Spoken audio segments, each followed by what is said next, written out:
Chapter 1. Yukimura Kaidō. I will fulfill my duty. No one here is going to die. Flame breathing, final form. I am the flame Hashira, Kyojuro Rengoku. Ninth form. Rengoku, destructive death. Annihilation type. Rengoku-san. Ring ring ring, incoming call. A long white-haired young man sat hunched in front of his computer, a lollipop tucked in his cheek. He glanced at his phone screen, the caller ID read, "Mom," and hit the spacebar to pause the anime before answering. "Hey sweetie, I'm getting off my morning shift soon and picking up your sister. Could you run to the market and grab some groceries for dinner? You know Reika absolutely loves your cooking. My adoptive sister's name is Reika. She's about to graduate middle school. Hard to believe it's been almost 10 years since she joined our family. That crying little girl who first walked through our door has grown into a beautiful young woman. If it weren't for my sister and that one close friend of mine helping me through everything, I'd probably still be that pathetic, confidence-lacking coward I used to be. Sure thing, Mom, I'll head out in a bit. You and Reika be careful on your way home, okay? Will do. Honey, you'll be alright on your own, won't you?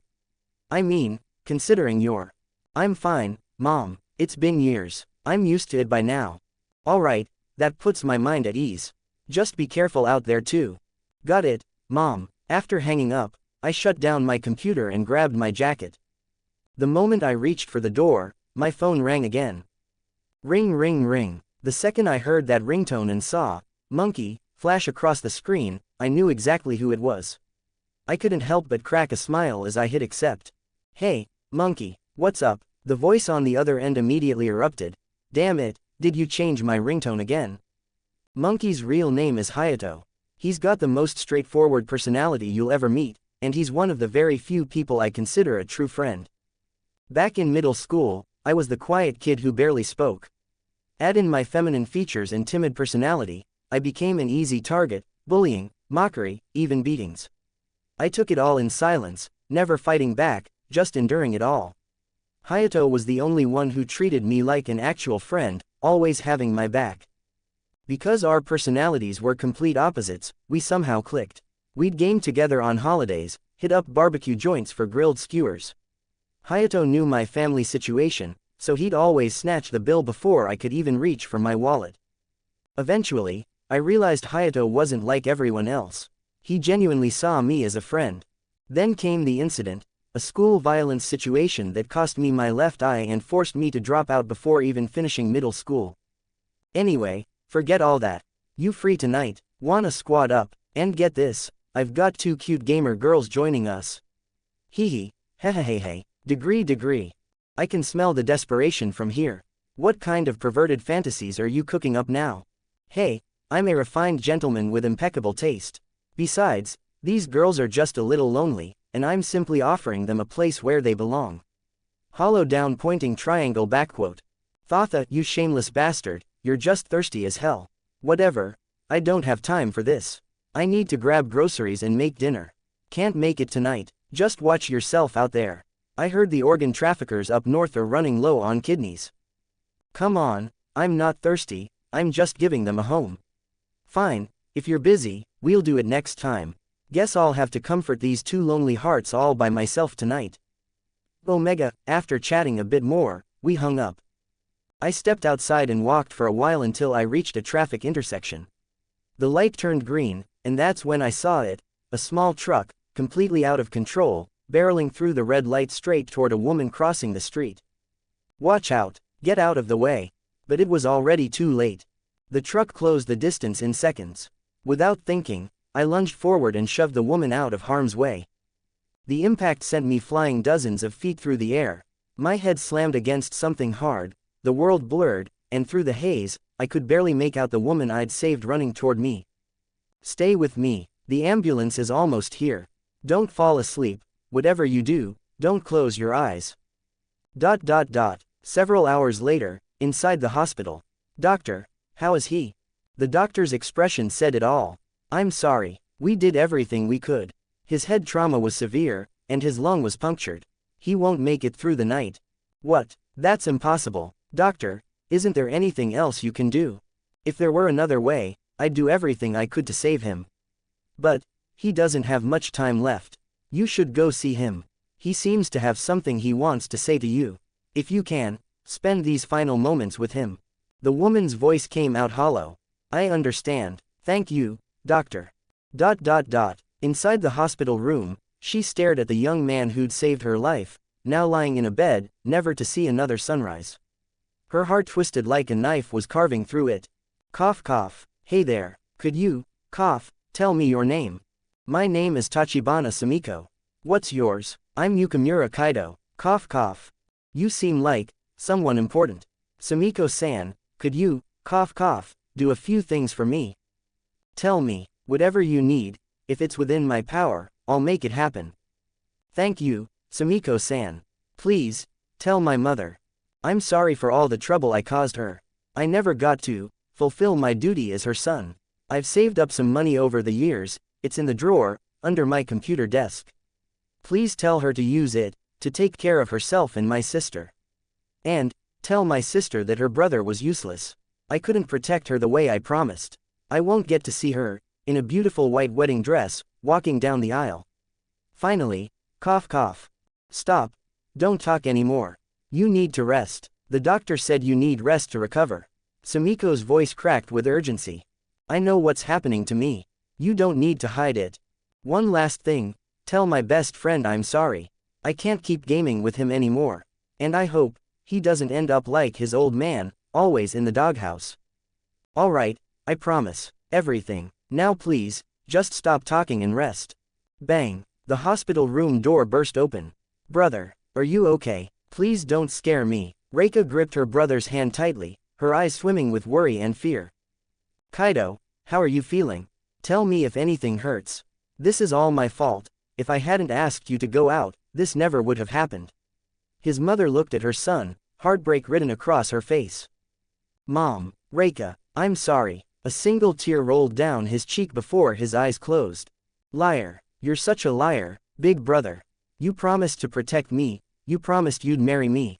Why did you lie? Wake up right now, or I'll never forgive you, never. Reika sobbed. Doctor, doctor. His mother's desperate cries echoed into the hallway. Don't worry, I, Tachibana Sumiko, will take care of your family. I won't let them suffer, I swear it. Sumiko's silent vow hung heavy in the air. Ding. Compatible transmission target detected. System binding initiated. Binding successful. Constructing transmission space. 10%, 30%, 60%, 100%. Construction complete. Initiating transmission. Transmission in progress. Transmission successful. Ding. Host detected in soul state during dimensional transfer. Reconstructing physical body. Reconstruction complete. Initiating soul fusion. Fusion successful. Host detected in weakened state. Transferring host to safe location. Ding. Transfer complete. Ding. Creating new identity for host. Identity creation successful. Beginner's package has been placed in system space. Host may open upon awakening. Hey, miss, wake up. Are you okay? Come on, wake up. Big brother, I think she passed out. We should take her home, there's so much snow falling. We can't just leave her here. Yeah, let's carry her back together. Who are they? Where am I? The thoughts flickered through Kaidō's fading consciousness, but the fog was too thick, he couldn't voice them aloud. Less than greater than less than greater than less than greater than less than greater than less than greater than less than greater than less than greater than less than greater than. Hash every 300 power stones equals bonus chapter. Hash add to library. If you're enjoying the story, consider supporting it with power stones, your support helps keep new chapters coming. A quick review would mean a lot too. DragonnX creators thoughts, 6 comments 0 vote, Chapter 2, A New Identity. Big brother, is the white-haired miss still unconscious? Yeah, it's been almost 2 days now. There aren't any wounds on his body, so he probably went through some kind of shock, that's why he hasn't woken up yet. And Nezuko, he's a guy, not a girl. Wait, what? Sigma hollow square LLL, are you serious, big brother? But he looks exactly like a girl.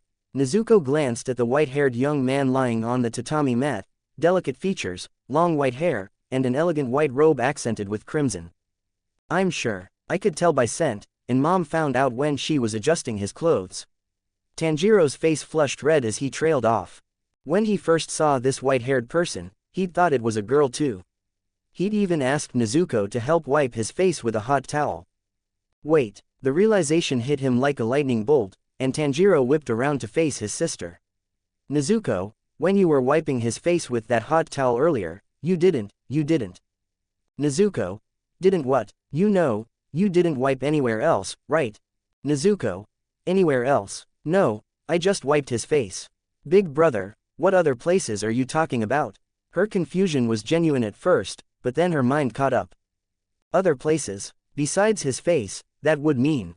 The moment she understood what her brother was implying, Nezuko's face turned beet red. Even someone as innocent as Nezuko could figure out what he meant. Big brother, you're terrible. Nezuko puffed out her cheeks indignantly, glaring at him. No, that's not, I didn't mean it like that. What I meant was. Tanjiro, Nezuko, has the child woken up yet? Tanjiro and Nezuko, mother. The person who entered was Kai Kamado, mother to the siblings. Tanjiro, not yet, mother. I think he experienced some kind of trauma, which is why he's still unconscious. Nezuko, mother, big brother was being awful. He asked me if you'd what? Kai asked. He asked if I'd. Nezuko's voice grew quieter and quieter. Just thinking about what her brother had implied made her too embarrassed to finish the sentence. All right, Nezuko, Tanjiro didn't mean anything by it. Why don't you both go get ready, dinner will be ready soon. Kai gently patted Nezuko's head. Nezuko, okay, Tanjiro, understood. Where am I? Kaido's eyes slowly opened as he sat up, taking in his surroundings. A wooden house, simple yet warm. Something about this place felt strangely familiar, though he couldn't quite place why. Ding. Host, you're awake. Who's there? Who's talking to me? Host, I am the Demon Slayer system. I exist within your consciousness. You can communicate with me mentally through your thoughts. Demon Slayer system, you're a system. Understanding dawned on Kaido instantly. He'd read plenty of web novels before. He knew systems were essentially golden fingers for transmigrators. Systems are standard equipment for anyone who crosses worlds, which means that wait a second. He immediately addressed the system mentally. System, wasn't I already dead? Correct, host, you died on Earth. Your mother and adoptive sister have already held your funeral. Then what's going on with this body? I feel perfectly fine. Because host arrived via soul transmigration, this body was reconstructed by the system. However, it functions identically to a normal human body and requires training to strengthen. Your soul was weakened during the fusion process with your new body, which is why it took nearly 2 days to complete. Additionally, the reconstructed body is identical to your original form from when you were alive. After spending some time communicating mentally, Kaido finally understood what this Demon Slayer system was all about. His soul had been transported here through an interdimensional gateway constructed by the system. This world was the Demon Slayer anime he'd watched countless times back when he was alive. The Demon King Muzan Kibutsuji, who created demons to search for the blue spider lily in his quest to become the perfect, ultimate being. In a world overrun by demons, there existed an organization called the Demon Slayer Corps, an entity not officially recognized by the government, though they frequently collaborated behind the scenes. The system had also created a new identity for Kaido in this Demon Slayer world, Ryujin Kaido. Listen, system, couldn't you have given me a better surname? Ryujin sounds like something out of a bad edgelord fantasy. Ding. This name was selected based on games the host played while alive. If host dislikes it, the system can modify it. Based on anime you've watched, such as your favorite character Kurumi Tokisaki, or Kasuga. Stop. If you keep going, everyone's going to start making weird faces. Fine, Ryujin Kaido it is. Yukimura, no, Ryujin Kaido, accepted the name without further argument. System, Kaido, this feels weird. Host, you still have an unclaimed beginner's package. Would you like to claim it? Beginner's package, yeah, claim it. Ding, congratulations, host has received. Body Enhancement Serum X1, Total Concentration Breathing, Constant, Dragon Breathing First 4 Forms, and 100,000 yen. The Body Enhancement Serum was self-explanatory. It strengthened the body, improving physical attributes and resilience. Without hesitation, Kaido drank the serum. A warm sensation spread through his body, a current of heat flowing through his abdomen. Within moments, He could feel power coursing through every fiber of his being. Total concentration breathing. Constant was one of the prerequisites for becoming a Hashira. He hadn't expected to already possess the ability to maintain the breathing technique 24 hours a day. Dragon breathing first 4 forms. Kaidō examined the breathing technique's name. Dragon breathing, first form, dragon's breath, upon activation, dramatically enhances all attributes including attack speed, movement speed, attack power, and strength. The enhancement scales with the user's own capabilities. Dragon breathing, second form, dragon claw, single target attack. Leap into the air and strike downward with a vertical slash, tearing through the enemy like a dragon's claw. Dragon breathing, third form, divine dragon's tail, a forward horizontal slash creating a wide fan-shaped area of effect, sweeping away all enemies in front like a dragon's tail. Dragon breathing, fourth form, coiling dragon, use your weapon to guard defensively, creating a protective barrier centered on yourself, blocking attacks from all directions like a dragon coiled around a mountain. Kaidō also discovered that the first form could be stacked with the other forms, though he'd need to test it himself to understand the full effects. The system only released the first 4 forms. Looks like I'll have to develop the later forms on my own. Wonder what they'll be like. As for the 100,000 yen, in this world that makes me practically a small-time tycoon, enough to change the circumstances of several families.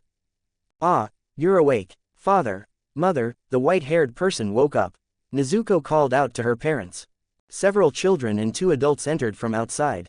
Though Kaidō had already confirmed certain things in his mind, seeing them in person still caught him off guard.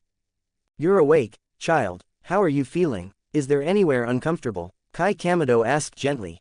Big brother, you finally woke up. Who are you people? Where am I? My name is Kamado Tanjiro. This is my sister, Kamado Nezuko, along with Hanako, Takeo, Shigeru, and Rokuda. This is my father, Kamado Tanjiro, and this is my mother, Kamado Kai. My sister and I found you collapsed in the snow in the mountain forest, so we carried you back. You've been unconscious for nearly 2 days, Tanjiro explained. My name is Ryujin Kaidō. Thank you for saving me. The MC is quite similar to Rimuru Tempest, except with white hair. Less than greater than less than greater than less than greater than less than greater than less than greater than less than greater than less than greater than less than greater than. Hash every 300 power stones equals bonus chapter. Hash add to library. If you're enjoying the story, consider supporting it with power stones. Your support helps keep new chapters coming. A quick review would mean a lot too. DragonnX creators' thoughts. 14 comments 0 vote. Chapter 3. The Kamado Family. What you're about to read in Chapter 3/4 will have 0 impact in the storyline, just consider it O. Less than greater than less than greater than less than greater than less than greater than less than greater than less than greater than less than greater than less than greater than. Thank you for saving me. My name is Ryujin Kaidō. Nezuko. Ryujin Kaidō, what an unusual name. Tanjiro. Nezuko, don't be rude. He turned back quickly. I apologize, my sister can be a bit blunt. Please don't take offense. None taken. Your sister's adorable. I like her. Kaido's smile was genuine. Watching Nezuko kneeling beside him, Kaidō couldn't help but reach out and gently pat her head, murmuring almost to himself, if only my sister were here too, but I've already. The gesture caught Nezuko off guard, her face flushed red, though she didn't pull away. Tanjiro's nose picked up a wave of melancholy emanating from Kaidō, but underneath it lay something else, something he couldn't quite identify or put into words. Sorry, I didn't mean to make things awkward. Kaidō withdrew his hand quickly. If you don't mind, you're welcome to stay with us for a while, Tanjiro Kamado said with a warm smile. Yes, please stay. The children seem to have taken quite a liking to you already, Kai added. Takeo. Yeah, big brother. Stay with us, you can play with us, and I want to hear your stories. Hanako. Please stay, your hair is so long and beautiful, can you teach me how to style mine like that? Kaidō looked at the family surrounding him, their voices overlapping with genuine warmth. Something deep in his chest loosened. Thank you all, Tanjiro-san, Kai-san, Tanjiro, Nezuko, Hanako, Takeo, Shigeru, Rokuda. I'll be in your care for a while. Despite their simple lifestyle, the Kamado family radiated warmth. His thoughts drifted to his own mother and adoptive sister, to his best friend Hayato. How are they doing now? 7 days passed living with the Kaidō family. During that time, Kaidō maintained a careful routine. Aside from daily life with the family, he carved out time each day to practice dragon breathing, steadily increasing his proficiency. He often helped Tanjiro chop wood and make charcoal, occasionally joining him on trips down the mountain to sell their wares. While Kaidō could easily give them money to improve their situation, he knew their humble, honest nature wouldn't allow them to accept it. So instead, he helped with their work and sometimes brought back treats for Nezuko and the younger children after selling charcoal with Tanjiro. When Kai tried to refuse, Kaidō simply said, "The children are still growing. Better food will help them develop properly." Tanjiro: "Kaidō-san, you're not really that much older than me, are you?" Kaidō: "I'm 13, 2 years older than you. Doesn't that make me your older brother? If you knew my actual age from my previous life was 25, I'd be your uncle, not your older brother." Thank God for the system creating a new body for him. But that wasn't even the worst part. Why did the system have to shrink him when it reconstructed his body? In my previous life, I was at least 5'9". Now, I'm stuck at barely 5 feet. I swear the system did this on purpose. System, you're on my list. System: "Host, I can hear you. Host has a thing for lawless." Kaidō: "System, host collected numerous loli posters." Kaidō: "Da_da." System: "Host's computer contained." Kaidō: "You know what? This height is perfect, no need to change it. Besides, modifications always come with a price, so let's just leave it as is." System: "As long as host is satisfied." Kaidō: "Not. Tanjiro: "Kaidō-san, are you alright? You look pale, are you feeling sick?" "I'm fine, really, just remembering something from the past. Don't worry about it, it's getting dark. We should head back. Nezuko and the others are probably waiting for us." Kaidō quickly changed the subject. Though Tanjiro found the exchange odd, he didn't press further. The sky was indeed darkening, and once night fell, wild animals would emerge from the mountain forests to hunt. Better not to risk it. Without another word, he hurried to catch up with Kaidō.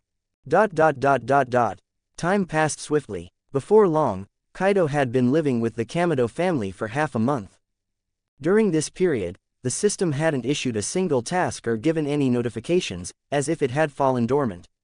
But Kaidō knew better. The system was never that simple. Over the past 2 weeks, I've been practicing dragon breathing whenever I could. I've successfully developed 2 new forms. Dragon breathing, 5th form, Violent Tempest, rapidly swing the blade forward, unleashing a barrage of sword strikes.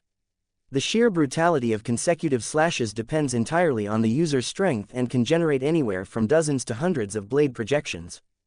At my current level, I can unleash about 50 sword projections. If I stack it with the first form, I can push it to nearly 90. Dragon breathing, 6th form, Tornado Maelstrom, area of effect attack. Spin rapidly with yourself as the center point, creating a vortex of blade energy through high-speed rotation. Think of it like Yuzuru's technique from Date Alive. According to the timeline, Tanjiro dies when Tanjiro turns 12, roughly 6 months from now. The final selection on Mount Fujikasane happens once a year, which means I have less than 5 months left to prepare. Kaido's internal monologue took on a darker, more analytical tone. I know how the story is supposed to unfold, but if I intervene carelessly and alter the plot, I might trigger a butterfly effect, leading to an entirely different outcome. His mind turned to the tragedy awaiting the Kaidō family. 1 year after Tanjiro's death, the Kaidō family is attacked by Muzan Kibutsuji. But I've always had doubts about that. The question gnawed at him like an itch he couldn't scratch. Was it really Muzan who slaughtered Tanjiro's family? Given Muzan's cowardly, paranoid nature, would he truly risk attacking the Kaidō household personally? The circumstances of their deaths had always struck Kaidō as strange.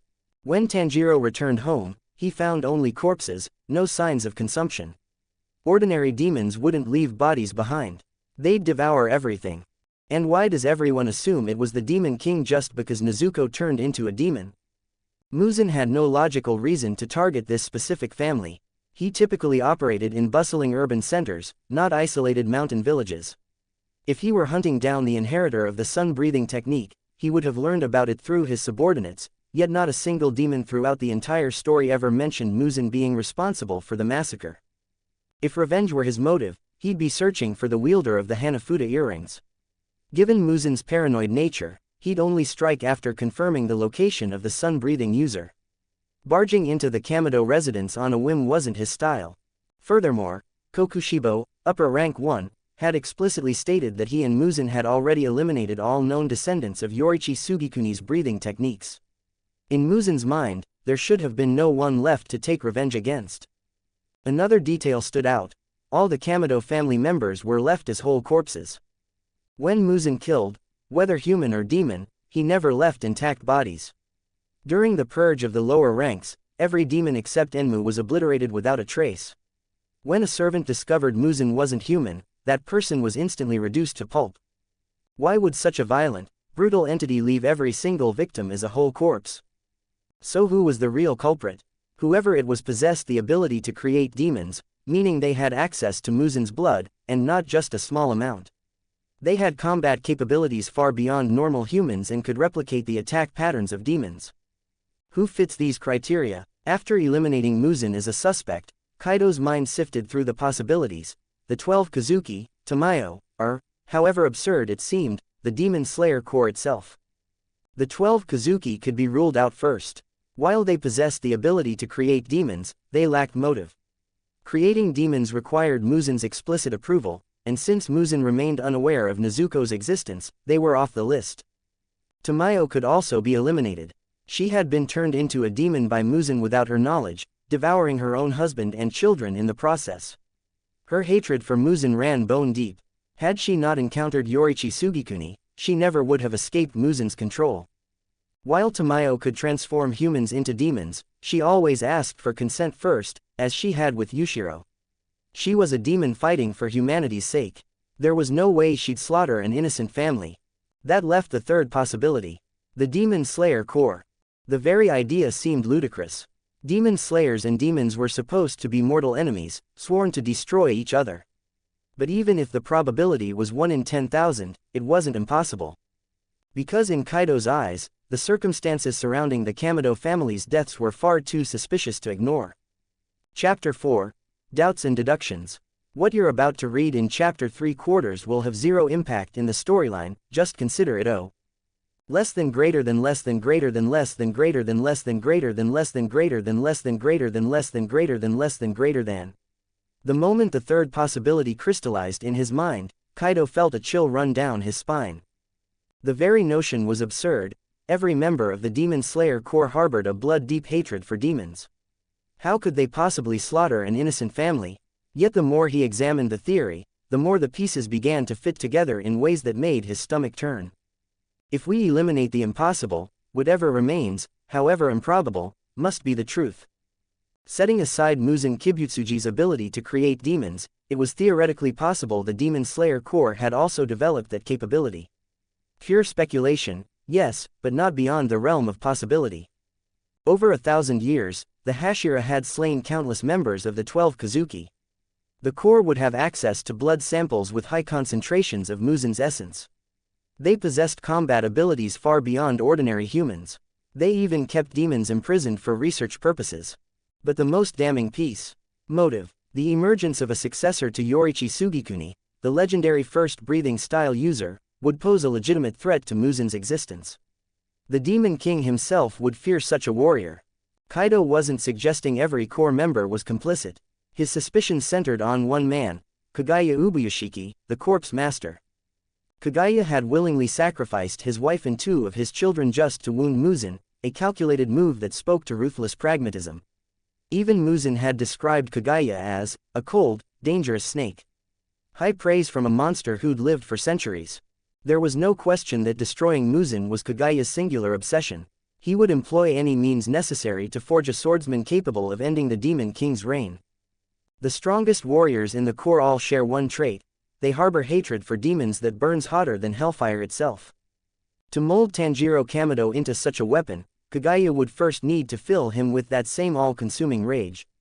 Which meant creating a tragedy so devastating it would reshape Tanjiro's entire existence.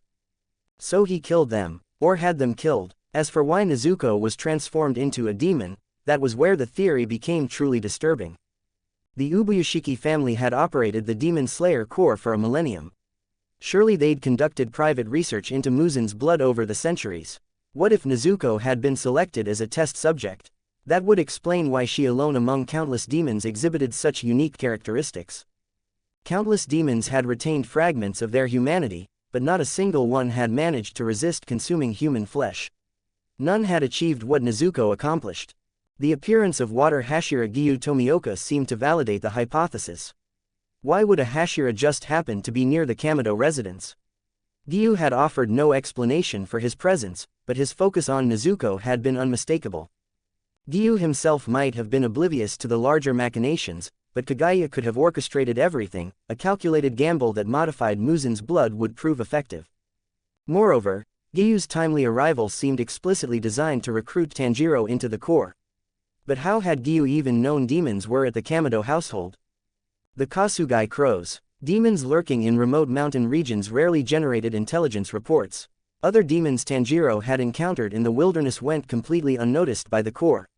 Yet Giyu's crow had somehow delivered precise information about the Kamado residents. The crows were trained exclusively by the Ubuyashiki family. Another piece clicks into place. Furthermore, the Ubuyashiki family had likely known for years that the Hinokami Kagura, the dance of the fire god, was preserved within the Kamado lineage.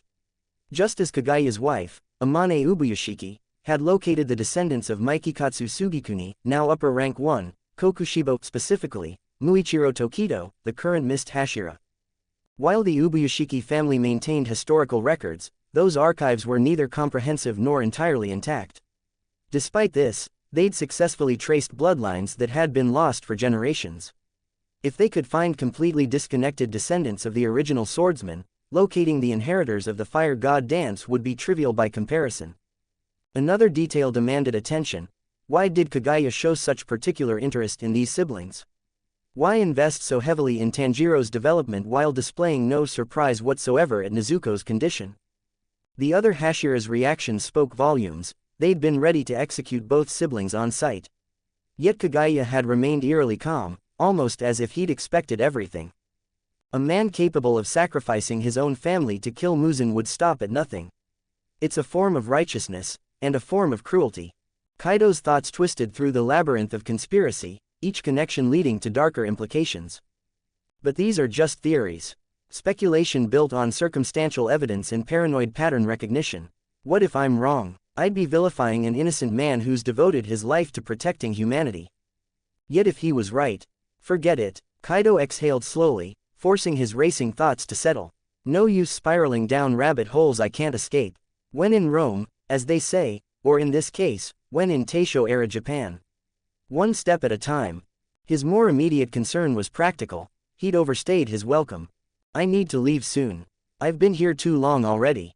The Kamados have been incredibly generous. They'd never complain, but I can't keep imposing on their hospitality forever. The thought triggered an unwelcome memory from his third day here. He'd been preparing to bathe when he'd entered the washroom and found Nezuko, completely naked, about to step into the tub. God, that was mortifying. They'd managed to clear up the misunderstanding, and Nezuko hadn't blamed him, but for several days afterward, both of them would flush crimson whenever they made eye contact. Kai Kamado had started giving them knowing looks, clearly suspecting some budding romance. It had taken considerable effort to dispel that notion and restore normalcy between them. And why the hell am I thinking about that again? She's a child, for crying out loud. That's a one-way ticket to prison, 3 years minimum, death penalty maximum.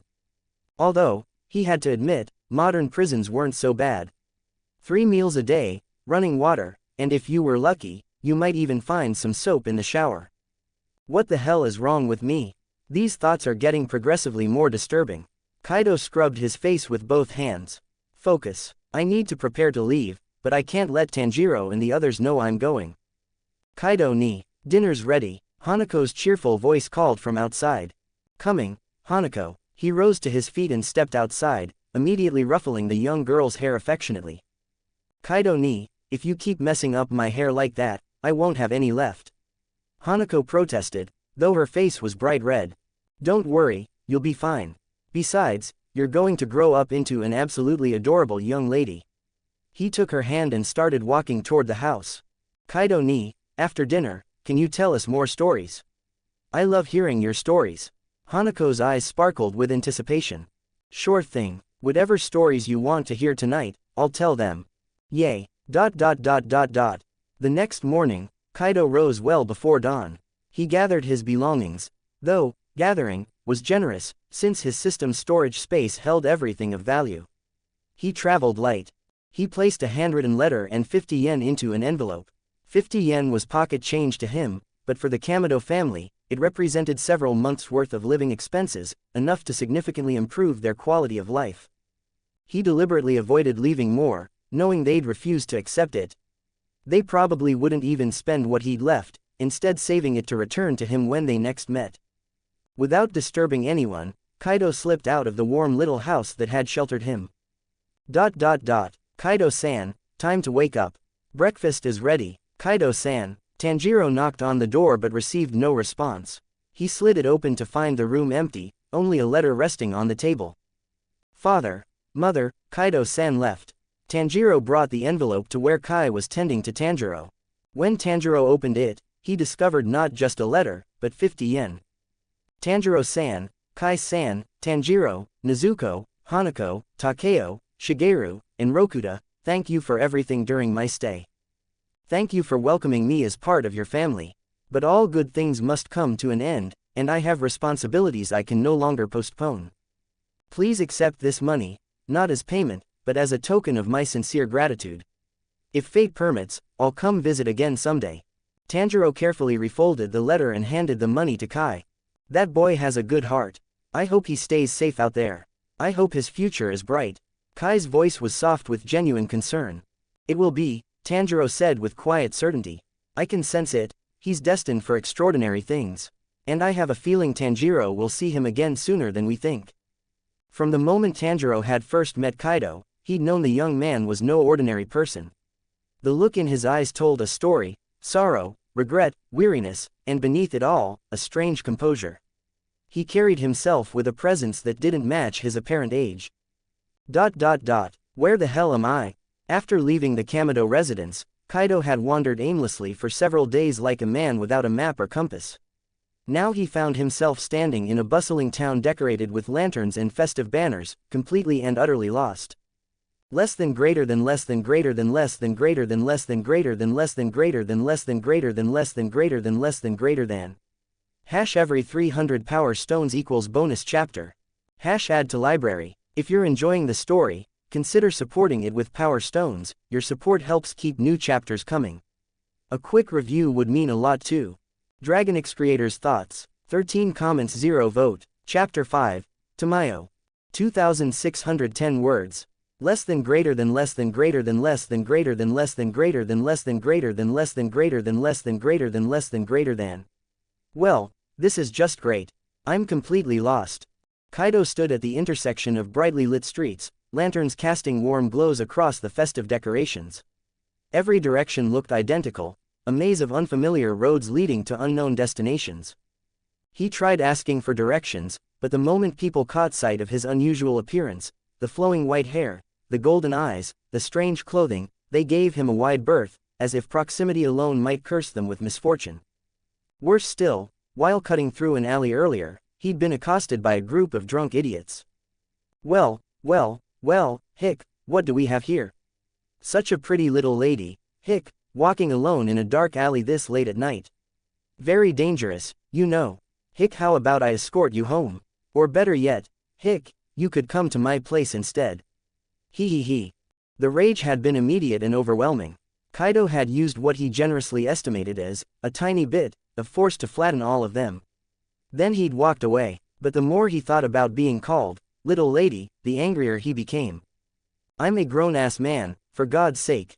Well, okay, a 5-foot-tall, grown man.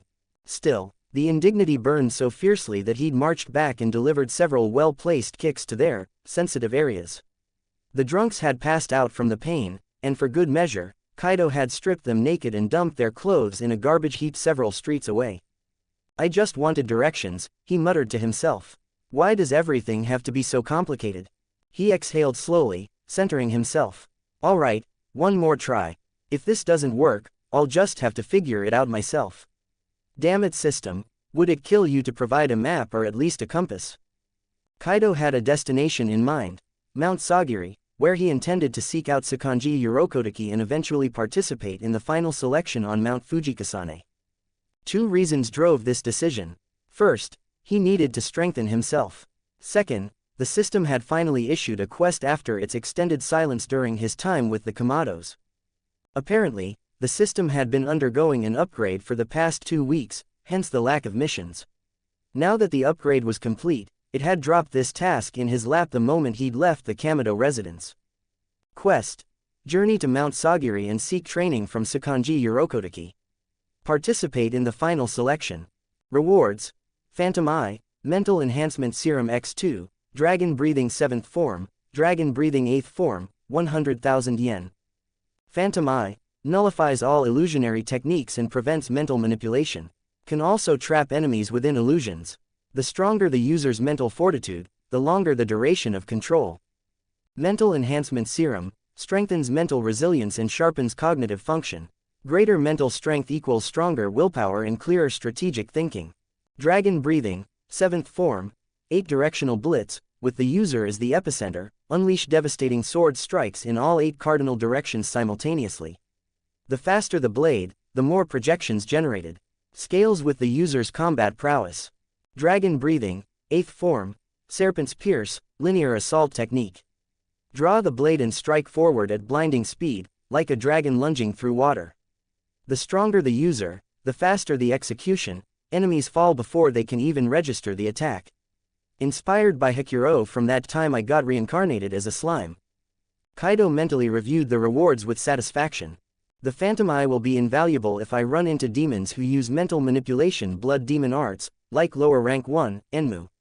Perfect counter. The system was going to reward all 4 remaining dragon breathing forms, but since I developed the 5th and 6th forms myself, it substituted the mental enhancement serums instead. Fair trade. The 7th form is a defensive-offensive hybrid, perfect for when I'm surrounded. Even if enemies close the distance, they'll take catastrophic damage trying to breach the blade storm. The 8th form is pure assassination, blink and your opponent's already in pieces. Merciful, in a way. They won't even feel it. As for the money, I haven't even spent the last reward yet. His stomach chose that moment to growl loudly. Right, can't exactly journey to Mount Sagiri on an empty stomach. He glanced around. Food first, then navigation. Finding a food stall in this upscale district proved more challenging than expected, but eventually, he spotted one, a small ramen stand operated by a bald man puffing on a pipe. Kaido froze mid-step. Wait a second, why does this guy look so familiar? Realization struck like lightning. This is the noodle stand from the anime. The one Tanjiro visited with Nezuko after she became a demon. Which means, this is where Tanjiro encountered Muzan Kibutsuji. And after Muzan fled, Tanjiro met Tamayo here. His mental gears clicked into place. That means I'm in Asakusa. Boss, 1 bowl of yam udon. Kaido called out, sliding onto a stool. Coming right up, customer. The bald proprietor sprang into action, his movements practiced and efficient. Minutes later, a steaming bowl appeared before him. Here you are. Enjoy. Slurp. Huff, this is excellent. The broth especially. Kaido's genuine enthusiasm broke through his exhaustion. Ah, you've got a good taste, young customer. This recipe has been passed down through my family for generations. The owner launched into an enthusiastic explanation of his culinary heritage, clearly delighted by the praise. Thanks, boss. Keep the change. The food was great. Kaido placed his payment on the counter and stood. Thank you. Please come again. After leaving the noodle stand, Kaido resolved to find one more person to ask for directions. If that failed, he'd navigate to Mount Sagiri on his own, even if it took weeks. That's when he spotted them, 2 figures standing in a sparsely populated side street. Not people, demons. The woman wore an elegant purple kimono adorned with floral patterns, her hair styled in an intricate updo. Purple eyes regarded the world with calm intelligence, a mature beauty who carried herself with quiet dignity. Beside her stood a young man with green hair and a perpetually hostile expression, as if the entire world had personally wronged him. He positioned himself like a guard dog, snarling at anyone who dared approach the woman. In his eyes, only she existed. Only she mattered. Tamayo and Yushiro. Well, that's convenient, Kaido murmured. I can ask them for directions to Mount Sagiri. But if I just call them by name, they'll get suspicious. An idea crystallized. Wait, there's something I could tell them, something that might convince Tamayo to help me. He approached directly. Excuse me, sorry to bother you, but could I ask for directions? Get lost, don't you dare come near Lady Tamayo. Yushiro's voice crackled with aggression. Yushiro, that's incredibly rude. Tamayo's rebuke was gentle but firm. Yes, Lady Tamayo. His tone shifted immediately to one of reverent obedience. Even when Lady Tamayo scolds me, she's beautiful, Yushiro thought dreamily. I apologize for my companion's behavior, Tamayo said, turning to Kaidō with a warm smile. He means no harm, his temper simply runs hot. How may I assist you, young miss? HMPH, ugly girl, Yushiro muttered under his breath. Kaido's eye twitched. Actually, I'm a guy. Tamayo blinked. Oh, my apologies, your features are quite delicate. I mistook you for a young woman. Now then, how may I help you? I'm trying to find the way to Mount Sagiri. I need to visit someone there and participate in the final selection on Mount Fujikasane. Yushiro's expression transformed from irritation to alarm. Lady Tamayo, run, I'll hold him off. He lunged forward, fist cocked back. Kaidō sidestepped the telegraphed punch with almost insulting ease. The fist passed within an inch of his face. In one fluid motion, he caught Yushiro's arm, pivoted, and executed a textbook over-the-shoulder throw. Thud, Yushiro hit the ground hard. Kaidō planted one foot on his back, pinning him in place. For someone who'd consumed the body enhancement serum and mastered total concentration breathing, constant, Yushiro's attack had been laughably slow, like a toddler throwing a tantrum. I mean no harm, Kaidō said calmly, addressing Tamayo. I only want directions to Mount Sagiri so I can train and join the Demon Slayer Corps. After all, you'd like nothing more than to avenge your husband and children by destroying Muzan Kibutsuji, wouldn't you, Lady Tamayo? The temperature seemed to drop several degrees. Tamayo's expression remained serene, but her eyes sharpened with sudden intensity. This isn't the place for such conversations. Please, come with me. And could you release Yushiro? He's only trying to protect me. Surely you understand. Of course. Kaidō stepped back, allowing Yushiro to scramble to his feet. Yushiro immediately positioned himself between Kaidō and Tamayo. Lady Tamayo, this person is definitely suspicious. He must be one of Muzan's assassins. Or even if he's not, he's definitely a demon slayer. We can't trust him. Yushiro, I'll make my own judgments. Besides, Tamayo's gaze lingered on Kaidō with unsettling accuracy. If he intended to kill us, I doubt we'd survive the encounter. This gentleman is Ryujin Kaidō. Then, Kaidō-san, please follow me. They approached what appeared to be a solid wall. Tamayo and Yushiro walked through it as if it were made of mist. Kaidō followed, stepping into the hidden courtyard beyond. The illusion concealed a modest mansion, elegant in its simplicity, yet clearly designed with care. I knew about this from the anime, but seeing it in person is something else entirely. They entered the main hall and settled into the sitting area. That wall back there, Kaidō said casually, was Yushiro's blood demon art, blindfold, correct? Yushiro stiffened. How did you? It seems you know quite a bit about us, Kaidō-san, Tamayo observed. I know you were turned into a demon by Muzan without your consent, and that you killed your own husband and children before you even understood what had happened. I know you encountered Yorichi Sugikuni, the first breathing style user, and that he helped free you from Muzan's control. Kaidō's voice remained steady, almost clinical. I know you possess the ability to transform humans into demons, but you always ask for their consent first. Yushiro is proof of that. I know you don't consume human flesh, you purchase blood from people in need, offering them money in exchange. I know you have exceptional medical knowledge and have dedicated yourself to researching ways to destroy Muzan. He leaned forward slightly. And I know the only thing you truly want in this world is revenge. Silence hung heavy in the room. Yushiro's hands clenched into fists. Lady Tamayo, you see, he's definitely sent by Muzan to eliminate us. Even if he's not, he's planning something. Yushiro, Tamayo's sharp tone froze him in place. Yes, Lady Tamayo. He sat rigidly, though his inner monologue continued. Even when she's angry, Lady Tamayo is breathtakingly beautiful. Tamayo turned back to Kaidō, her expression unreadable. If you didn't possess human body temperature, human scent, and a human heartbeat, I would be convinced you were one of Muzan's demons. Your knowledge is troubling. So will you help me? Kaido asked, and in exchange, I'll grant you one favor. Any request within my power. How does that sound? I can agree to that. Tamayo's voice was measured, contemplative. Though I confess, I don't understand how you know so much about us. But everyone has their secrets, and I respect that. She folded her hands in her lap. My condition is simple. I need you to collect blood samples from the 12 Kozuki whenever possible. Their blood is closest to Muzen's in composition, which makes it invaluable for my research. Done. Kaido didn't hesitate. We have a deal. Yushiro, please show Kaido-san to a guest room. Yes, Lady Tamayo. They walked in silence down the corridor, footsteps muffled against tatami mats. Kaido waited until they'd put some distance from the sitting room before speaking. Why don't you just tell her? Yushiro stopped mid-stride. Tell her what? How you feel, you moron. Kaido's tone was almost conversational, which somehow made it sting worse. You're so obviously head over heels for her that it's painful to watch.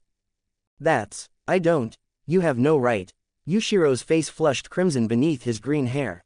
No right, really. Kaido turned to face him fully, golden and purple eyes boring into Yushiro with uncomfortable intensity. Listen, if you can't even tell the woman you love how you feel, what happens when it's too late? When she's gone and you never got the chance? His voice dropped lower, taking on an edge that suggested personal experience. It's better to say it now and risk rejection than to live with regret for the rest of your existence. At least if she turns you down, you'll know. You won't spend the rest of your life wondering, what if? You won't have that weight crushing your chest every time you think about her. Yushiro opened his mouth to argue, but Kaido wasn't finished. And I'll tell you something else, something you need to hear whether you want or not. One day, Tamayo is going to sacrifice herself to destroy Muzen. She'll throw her life away for revenge, and when that happens, it'll be too late to tell her anything. The words hit like a physical blow. Yushiro actually staggered back a step. You're lying. I'm not. Kaido's expression softened slightly, genuine sorrow flickering across his features. Believe me or don't, that's your choice. But I know what it's like to lose someone before you could say what needed to be said. I know what it's like to realize you'll never get another chance to. His voice caught. For a moment, the mask slipped, and Yushiro saw raw pain in those mismatched eyes. I can't be with my family anymore, Kaido finished quietly. My mother, my sister, I'll never get to tell them. He trailed off, shaking his head. Don't make the same mistake I did. Silence stretched between them, heavy and uncomfortable. We're here. Yushiro's voice had lost most of its hostility. This is your room for the night. Get some rest. Maybe it was Kaido's words, the genuine emotion behind them, or maybe Yushiro just recognized a kindred spirit in pain. Whatever the reason, his attitude had shifted from outright hostility to grudging neutrality. Thanks. Kaido moved toward the doorway, but Yushiro's question stopped him. Is it true, what you said about Lady Tamayo? Kaido didn't turn around. I can only tell you this, Yushiro, don't let yourself have any regrets. Whatever you need to say it while you still can. The next morning, Yushiro arrived at Kaido's room carrying a breakfast tray and a small travel pack.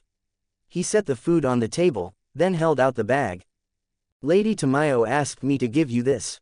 It's got a map to Mount Sagiri, some travel money, and dried provisions.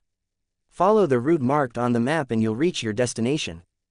Thanks. Tell Tamayo-san I appreciate everything. Kaido reached for the pack, but Yushiro didn't release it immediately. The demon's expression was conflicted, like he was wrestling with something internally. Can I ask you for a favor? Depends on what it is. But if it's something I can actually do, sure. The night had been long. Yushiro had spent hours lying awake, turning Kaido's words over and over in his mind. The thought of Tamayo sacrificing herself, of losing her without ever expressing what she meant to him, was unbearable. He'd made a decision. Whatever it took, even if he had to trade his own life, he would make sure Tamayo survived. Tell me, Yushiro said, voice barely above a whisper. Tell me how to stop Lady Tamayo from sacrificing herself to destroy Muzen. Less than greater than less than greater than less than greater than less than greater than less than greater than less than greater than less than greater than less than greater than. Hash every 300 power stones equals bonus chapter. Hash add to library. If you're enjoying the story, consider supporting it with power stones. Your support helps keep new chapters coming. A quick review would mean a lot too.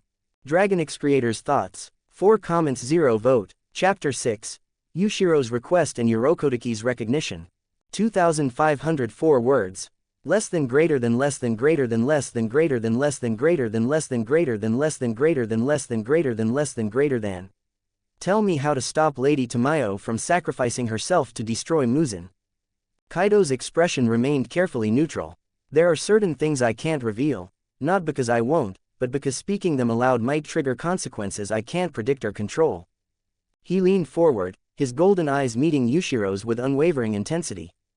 But I can promise you this, I'll find a way to help Lady Tamayo get her revenge without sacrificing herself. However, I'll need your cooperation, your silence, specifically. If we mishandle this and create an irreversible chain of events, it won't just be Lady Tamayo who dies. You'll go down with her. Then tell me what I need to do. Yushiro's voice cracked with desperation. I'll do anything, as long as she survives. Listen carefully. Kaido's tone shifted, becoming almost hypnotic in its certainty. If you're willing to trust me, then what I'm asking is simple. Pretend this conversation never happened. Continue your daily routine exactly as before. Don't question Lady Tamayo. Don't try to stop her research. His voice dropped lower, each word deliberate. Her research must be completed if we want to save her life. Your job is to wait. When the time comes, I'll contact you and tell you exactly what to do. But until then, and I cannot stress this enough, you must act as if nothing has changed. Business as usual, no deviations. Yushiro's brow furrowed. That's it, just keep living normally. That's it, that's all you can do. And you're certain this will work? I'm certain it's the only path forward, Kaido replied, which wasn't quite the same thing but would have to suffice. Yushiro studied him for a long moment, searching for deception and finding only resolve. Fine, I'll trust you, for now. But if you're lying to me, if anything happens to Lady Tamayo because I stood by and did nothing. It won't come to that. I know how the story unfolds, Kaido thought. And even if something changes, I have the system as a failsafe. The real question is whether my interventions will trigger a butterfly effect that spirals beyond my control. Finally, about damn time, Kaido stood at the base of Mount Sagiri, craning his neck to take in the mist-shrouded peaks. Thick clouds of fog rolled down the mountainside like ghostly waterfalls, obscuring everything beyond a few dozen feet. At night, this place must be a nightmare to navigate, he muttered. The fog probably gets so thick you can barely breathe. After more than 2 weeks of travel, he'd finally reached his destination. Alright, time to meet Sakonji Urokotaki and prepare for the final selection. He started up the mountain path, his boots crunching against loose gravel. Several hours of hiking later, Kaido arrived at a modest wooden dwelling nestled among the trees. The house radiated a quiet, lived-in dignity, humble yet purposeful. He approached the entrance and knocked firmly. Hello, is Sakonji Urokotaki home? Slide. The door opened to reveal a man wearing a crimson Tengu mask, his presence radiating the quiet authority of a master swordsman long past his prime but no less dangerous for it. So this is the former water Hashira, Kaido thought, impressed despite himself. I've only seen him in the manga, but in person his aura is overwhelming. This is what decades of survival look like. My name is Ryujin Kaido, Kaido said aloud. I'd like to participate in the final selection and join the Demon Slayer Corps. Urokotaki regarded the young man before him with undisguised curiosity. The white hair accented with crimson, the delicate features, the elegant coat, everything about this stranger screamed unusual. If not for his keen sense of smell confirming this was indeed a young man, Urokotaki would have sworn he was looking at a girl. How did you learn about the Demon Slayer Corps? Kaido scratched the back of his head sheepishly. I can't exactly tell him I'm a transmigrator who watched the anime. He'd think I'm insane and throw me off the mountain. Never mind, Urokotaki said after a moment. I won't force you to answer. But let me ask you something else. If you encountered a demon, what would you do? Kaido didn't hesitate. That depends on whether they've consumed human flesh. If I'm facing a man-eating demon, one that's murdered innocent people, I'd cut them down without a second thought. His expression softened slightly, but if the demon was transformed against their will and has never harmed anyone, then I'd let them live out a natural human lifespan and die peacefully when their time comes. Urokotaki's head tilted fractionally, the only sign of his surprise. Why would you think that way? And how would you determine which demons deserve mercy and which deserve death? If we can't distinguish between monsters and victims, then we're no better than the demons themselves, Kaidō said quietly. His voice carried a weight that seemed to age him beyond his years. Imagine someone who was turned into a demon through no fault of their own. They resist the hunger, never harm a soul, even dedicate themselves to helping people, but then a demon slayer discovers what they are and kills them on sight. How is that justice? He paused, letting the question hang in the air. Now imagine a human family that knowingly shelters a man-eating demon. They help it lure victims, dispose of bodies, profit from the carnage while innocent people die. Tell me, Master Urokodaki, what makes them different from the demons they serve? Silence descended like a heavy blanket. Urokodaki said nothing. The question had no easy answer, perhaps no answer at all. Kaidō's logic was flawed in some ways, yet undeniably compelling in others. Humans who collaborate with demons, do they deserve death? And demons who harm no one, should they be allowed to exist? For the first time in years, Urokodaki found himself genuinely uncertain. Finally, he spoke. If you want to join the Demon Slayer Corps, you'll need to pass my test. Complete it, and I'll teach you everything I know. Now, follow me. Without waiting for a response, Urokodaki turned and sprinted up the mountain with the fluid grace of a man half his age. So it begins. Kaidō activated total concentration breathing, constant, and gave chase. Urokodaki glanced back, expecting to see the young man struggling to keep pace. Instead, Kaidō was right behind him, breathing steady and controlled. He's already mastered constant, but where did he learn it? They reached the summit as the sun began its descent toward the horizon. Urokodaki turned to face his would-be student. Reach the house at the mountain's base before dawn. Do that, and you have my approval. Before Kaidō could respond, Urokodaki vanished into the mist. Former water Hashira indeed, Kaidō murmured, impressed. Guess I'd better get serious. He stretched his arms overhead, rolling his shoulders. The system gave me tools, but tools are useless if I don't know how to use them. Rewards mean nothing if I can't weave them into my fighting style through real training. The system won't hold my hand forever. If I die, I die. His expression hardened into determination. Time to earn it. He launched himself down the mountainside, senses heightened to maximum alertness as he dodged trap after trap, pitfall snares, tripwires, swinging logs, hidden spike pits. What Kaidō didn't know was that Urokodaki had already decided to accept him the moment he'd articulated his philosophy about demons. Witnessing the total concentration breathing had only cemented that decision. But talent without discipline bred arrogance. Arrogance got you killed. So Urokodaki hid in the canopy, watching as Kaidō navigated the gauntlet. The young man had every reason to coast on his natural advantages, yet he pushed himself relentlessly, treating the trial as if his life depended on it. No complacency, no shortcuts, just pure, stubborn determination. I approve of you, Ryujin Kaidō, Urokodaki whispered to the wind before vanishing into the night. Several hours later, the door to the mountain base house burst open. Kaidō stood in the threshold, gasping for air, covered in leaves and dirt, his pristine coat torn in a dozen places. The journey had forced him to maintain total concentration breathing while simultaneously dodging an absurd number of traps. Several times he'd been caught off guard, losing his breathing rhythm and having to restart, which wreaked havoc on his lungs. But he'd made it. Huff, huff, Master Urokodaki, huff, did I pass? His breathing was ragged, uneven, but even as he spoke, Kaidō was already correcting it, forcing his diaphragm back into the proper rhythm. Within moments, his gasping had smoothed into something approaching normal, though still elevated. I approved of you hours ago, Kaidō, Urokodaki said simply. Though his mask hid his expression, there was warmth in his voice. This young man could have taken the easy path, relied solely on his natural talent, but he'd chosen the hard road instead. That spoke volumes. Really, I passed. Relief flooded through Kaidō. Growl. His stomach chose that moment to voice its protest.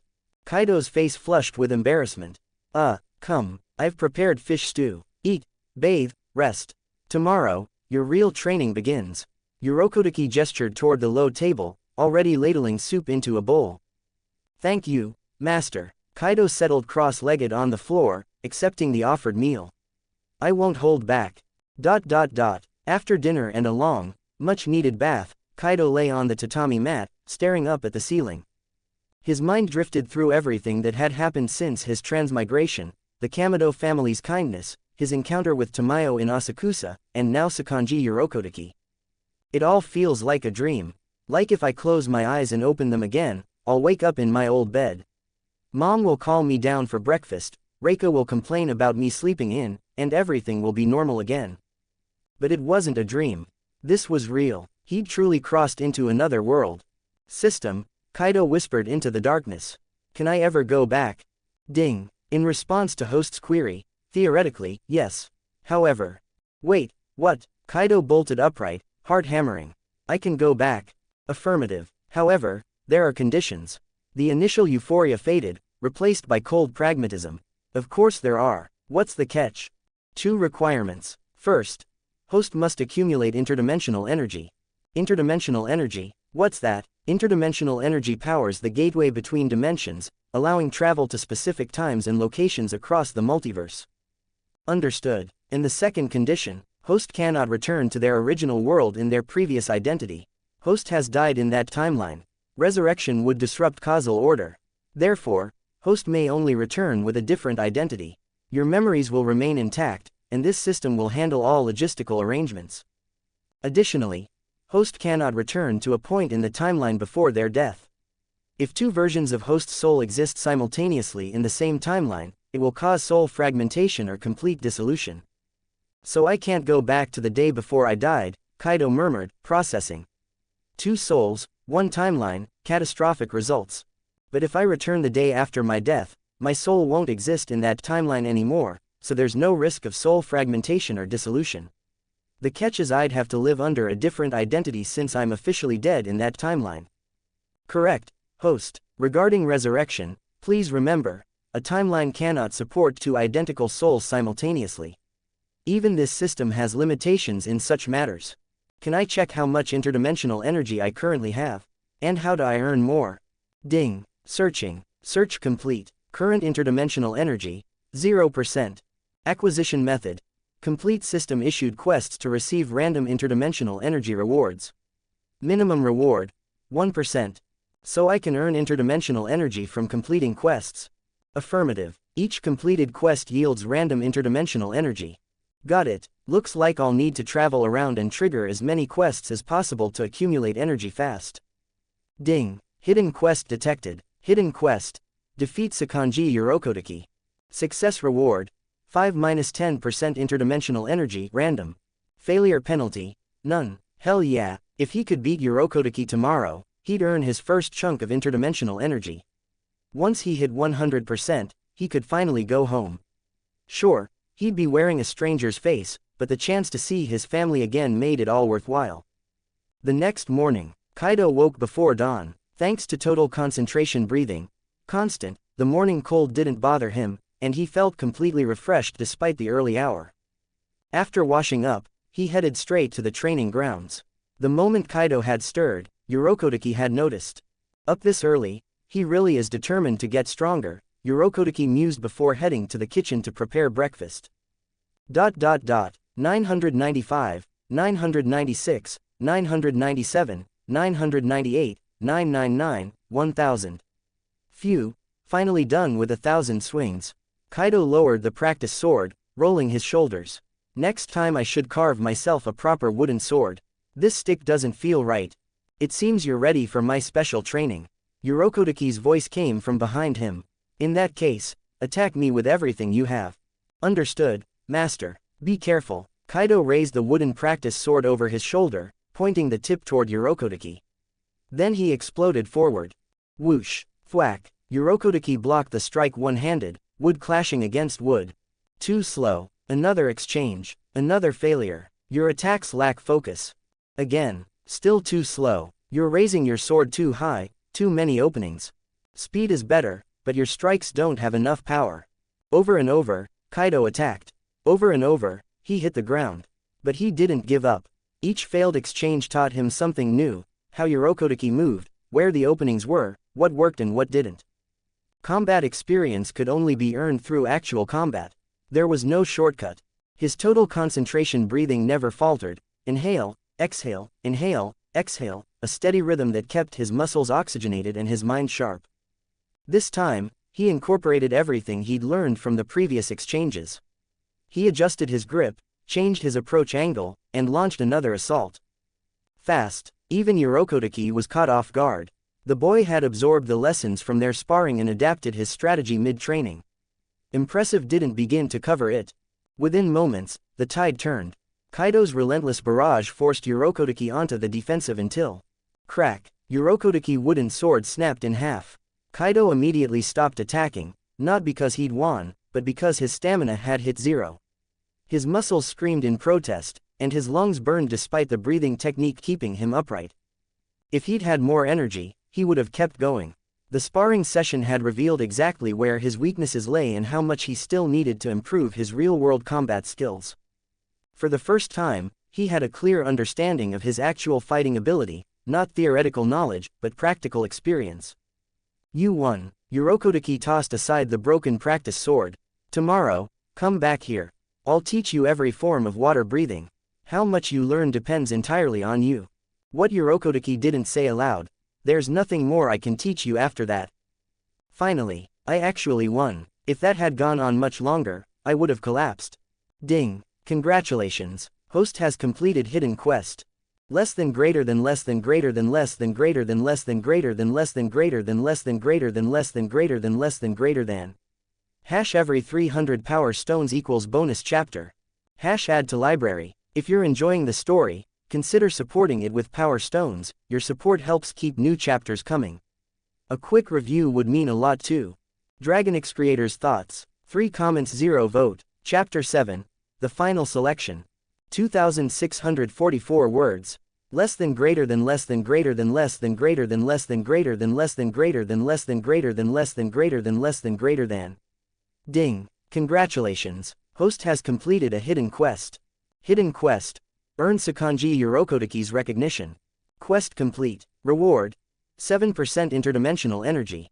Current interdimensional energy: 7%. 7%. A small number on paper, but it might as well have been a fortune. If the system kept issuing quests at this rate, accumulating enough energy to return home was only a matter of time. He could see his mother again. His sister. Even that idiot Hayato. The catch was that he'd have to wear a stranger's face, live under a different name. But that was a price worth paying. He just hoped Hayato would still recognize him somehow. That stubborn bastard had always been perceptive when it mattered. The next morning, Kaido arrived at the training grounds before dawn. Urokodaki was already there, waiting with the patient stillness of a mountain. Over the past few days, Urokodaki had observed his newest student with growing satisfaction. This boy possessed something rare, not just talent, but the discipline to temper it. If he survived the final selection, Kaido would become one of the finest Hashira the Corps had ever seen. Urokodaki was certain of it. You're here. Good. Today I'll teach you the complete water breathing technique. He drew his sword in one fluid motion, the blade singing as it left the sheath. Water is the softest substance in nature, yet it can carve through stone given time. It adapts to any container, flows around any obstacle. Water breathing reflects this philosophy. Every strike follows elegant, flowing arcs. Flexibility and power in equal measure. Urokodaki's stance shifted. I'll demonstrate all 10 forms. How much you absorb depends entirely on you. Understood, Master. Water breathing, first form, water surface slash. Water breathing, second form, water wheel. Water breathing, third form, flowing dance. Water breathing, fourth form, striking tide.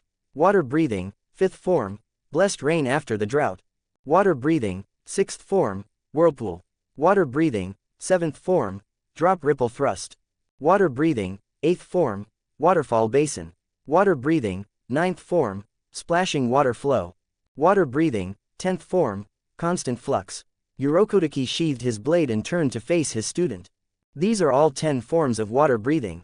I don't expect you to master everything immediately, but whatever you do learn, I want you to perfect. And if you can develop an 11th form through your own insight. He paused, thinking of Gyu. That would make you truly exceptional. Master Urokodaki, may I demonstrate what I've learned?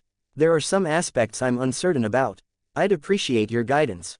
Urokodaki nodded, curious but tempering his expectations. Learning even half the forms on the first viewing would be remarkable. Anything more would be.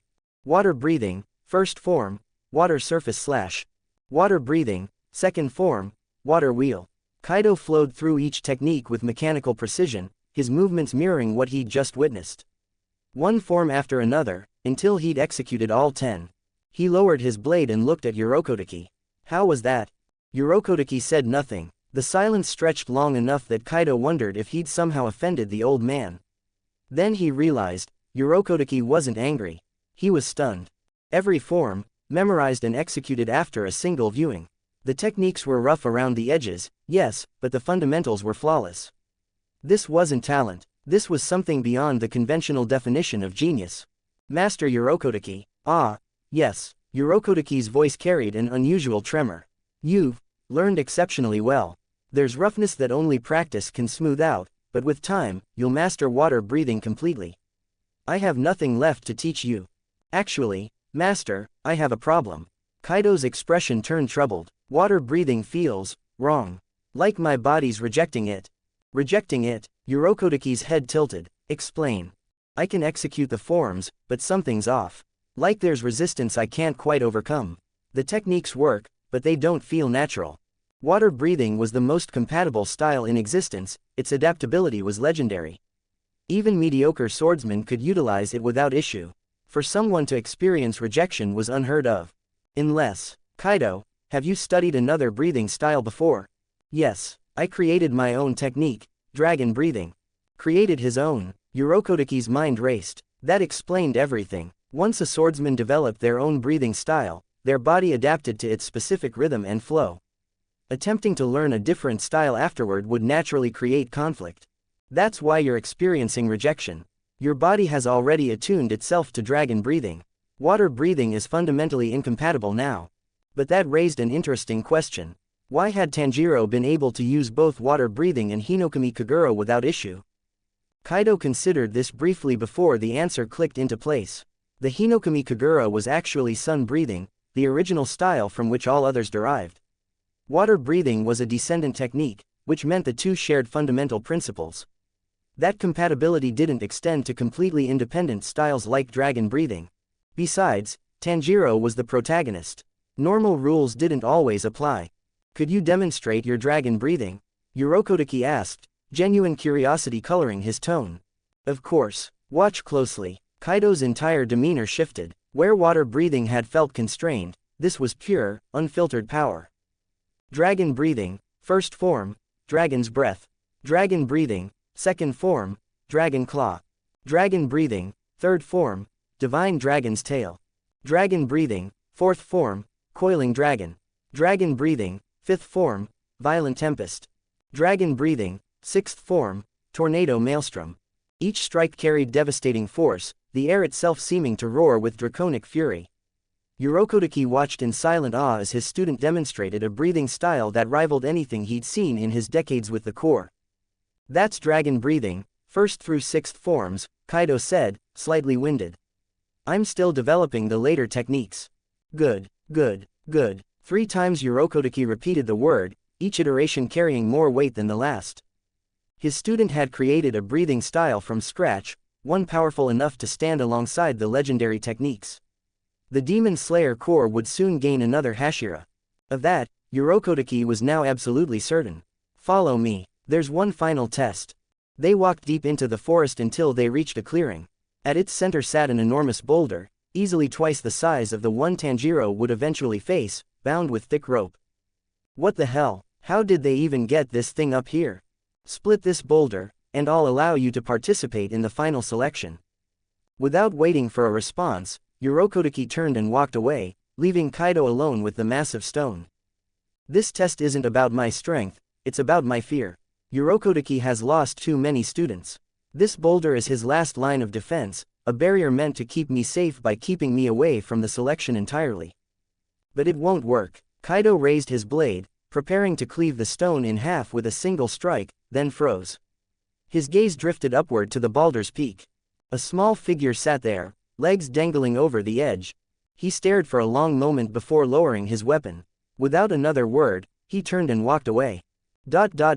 2 months passed. Every day, Kaido returned to the boulder. Every day, he stood before it, stared at its summit for several minutes, then spent hours training. He refined the existing dragon breathing forms and eventually developed a ninth technique. Dragon breathing, ninth form, Cyclone Pierce, point the blade forward and spin at high velocity while thrusting straight ahead. The rotational force creates a devastating drill-like attack with explosive linear momentum. Inspired by Simon's Giga Drill Break from Tengen Toppa Gurren Lagann.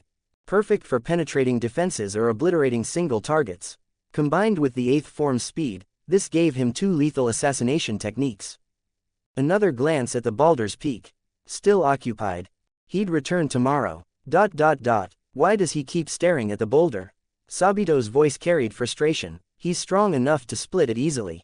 I've watched him train, he should have moved on weeks ago. He's not staring at the boulder, Makomo said gently. He just doesn't want to split it. What? Why not? Because he can see us. The first time I met him, I thought he was hesitating out of doubt.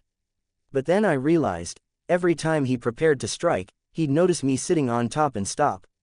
He doesn't want to cut through the boulder while I'm there. So every day, he just keeps me company until sunset. Sabito fell silent, processing this. He knew we were here the whole time, he finally said. Otherwise he would have left already.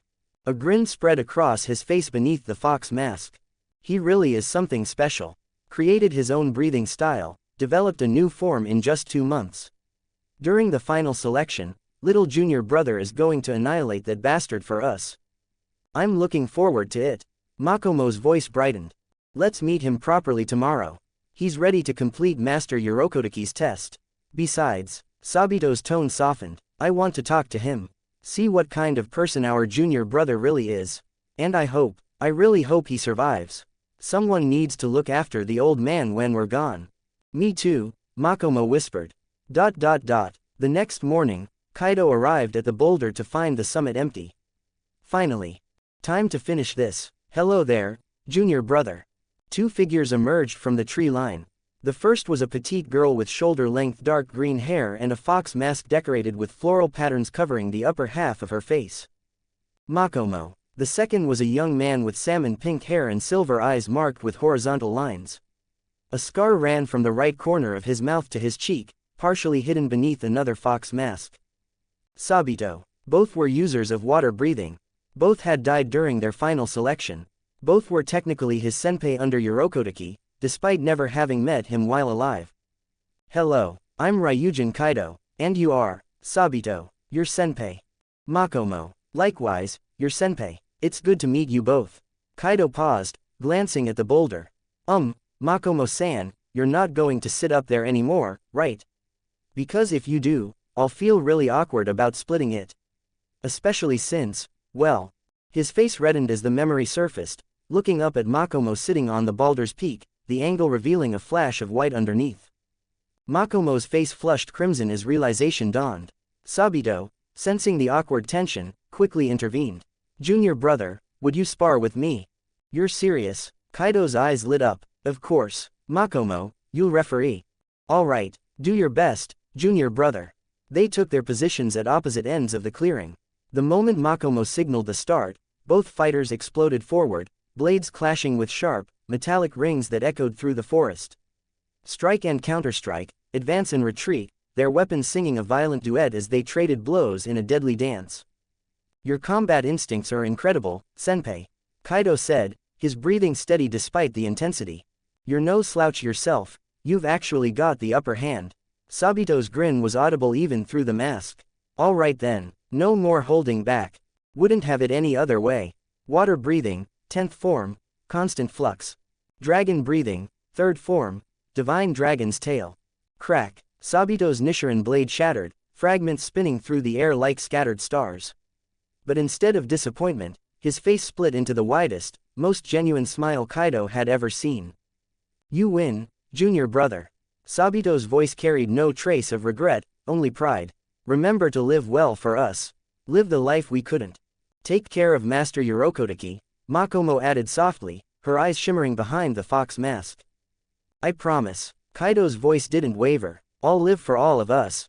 I'll protect Master Yorokotaki, and I'll cut down every demon that crosses my path. Then let us witness your journey. Sabito gestured toward the boulder.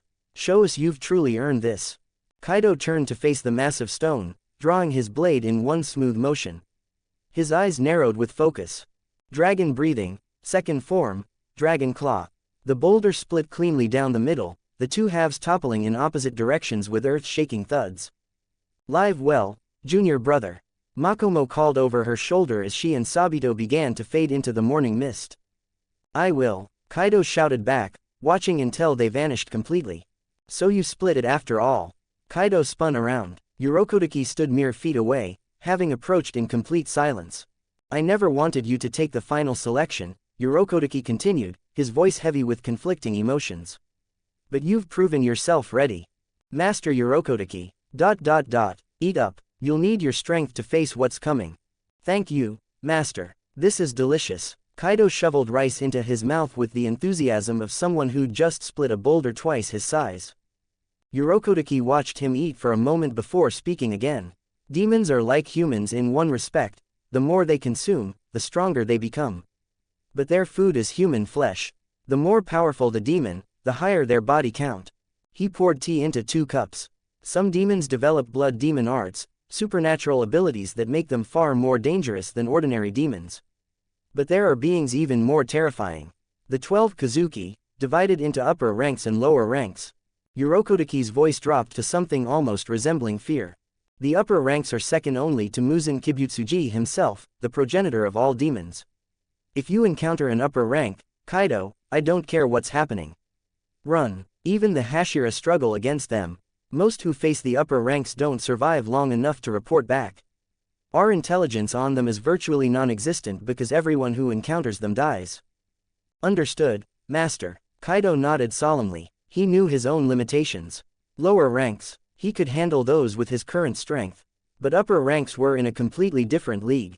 Even upper rank 6, the weakest of the 6, would probably obliterate him before he could draw his sword.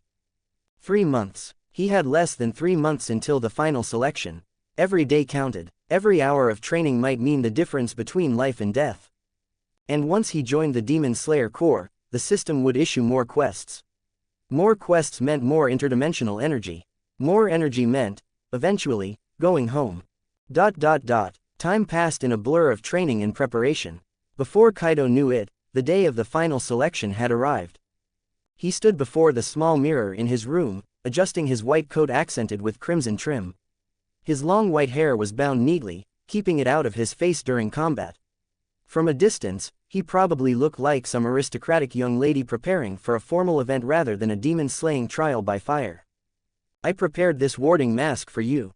Urokodaki held out a fox mask, pure white with a single red spider lily painted on the forehead. It will ward off misfortune and keep you safe. Kaido accepted the mask with both hands, treating it with the reverence it deserved. Thank you, Master. I'm heading out now. He positioned the mask at an angle on his head, waved goodbye, and set off down the mountain path. Come back alive, Urokodaki whispered to the wind, watching until his student disappeared from view. After a full day of travel, Kaido finally arrived at Mount Fujikasane. The sight took his breath away.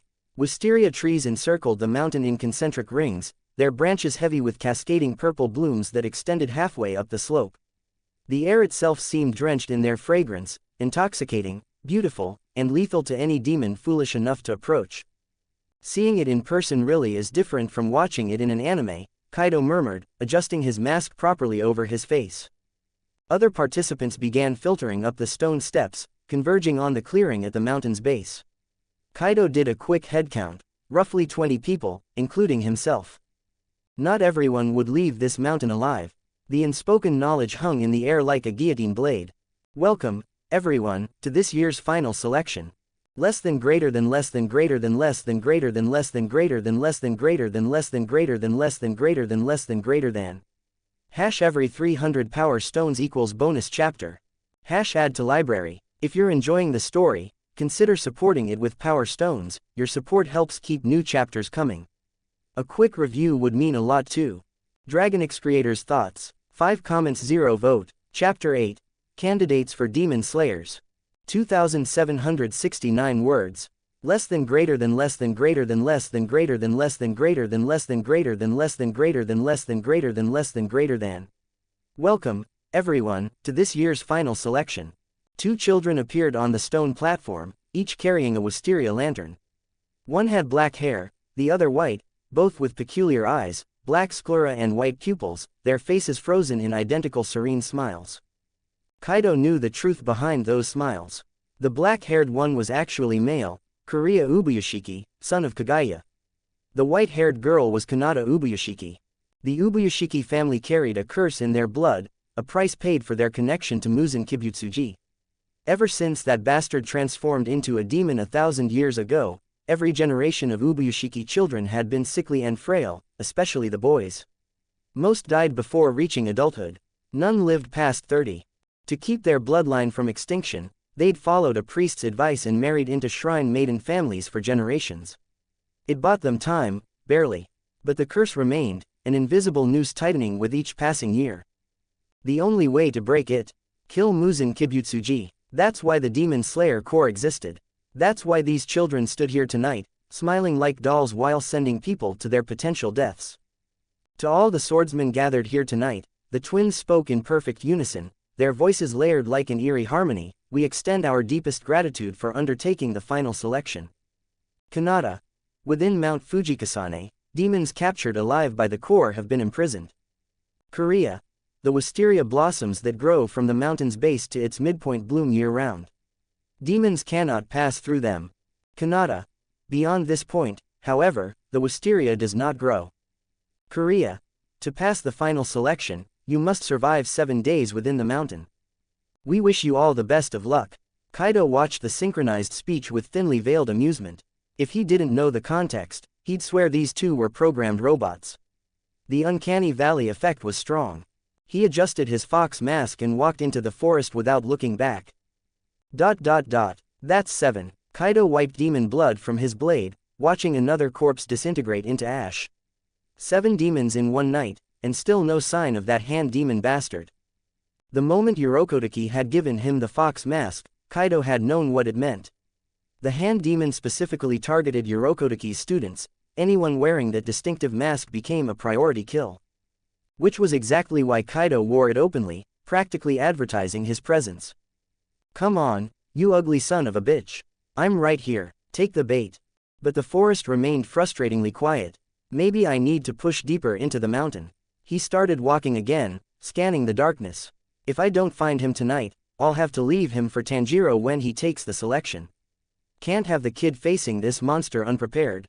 2 demons burst from the underbrush ahead. One had a pair of grotesque horns protruding from its skull. The other looked almost human except for the fangs and the murder in its eyes. Finally, fresh meat. Horn demon lunged forward. Back off, this one's mine. Fang demon shoved his companion aside. Fuck you, I saw him first. Then let's see who gets there faster. They charged simultaneously, claws extended, mouths slavering. Water breathing, first form, water surface slash. 2 heads hit the ground before either demon realized they'd been cut. Kaidō didn't even break stride. Not worth the effort to use dragon breathing yet. Need to save that for the hand demon, if that paranoid freak even shows up. He knew why the hand demon had survived 47 years in this mountain. The creature was cautious to the point of cowardice, fleeing from anything that seemed remotely threatening. One whiff of an unknown breathing style, and the bastard would vanish into the deepest part of the forest. Water breathing might feel like wearing someone else's clothes, uncomfortable and restrictive, but it was perfect camouflage. Just another Yurokotaki student using the expected techniques. Keep moving forward, wait. Kaidō's head snapped toward a distant sound, trees snapping, something massive crashing through the forest. That's not a normal demon. He took off running. The sound grew louder as he closed the distance, splintering wood, terrified screaming, the ground trembling with each impact. How is this possible? A swordsman burst from the tree line, eyes wide with panic. Why is there something this huge in the mountain? Nobody said anything about. Kaidō appeared in front of him, blade already drawn. Get behind me. The swordsman stumbled to a halt, gasping. Who? Now. Behind them, the trees exploded outward. A grotesque mass of flesh and limbs emerged. The hand demon, easily 3 times the size of a normal human, its body covered in dozens of grasping, clutching hands.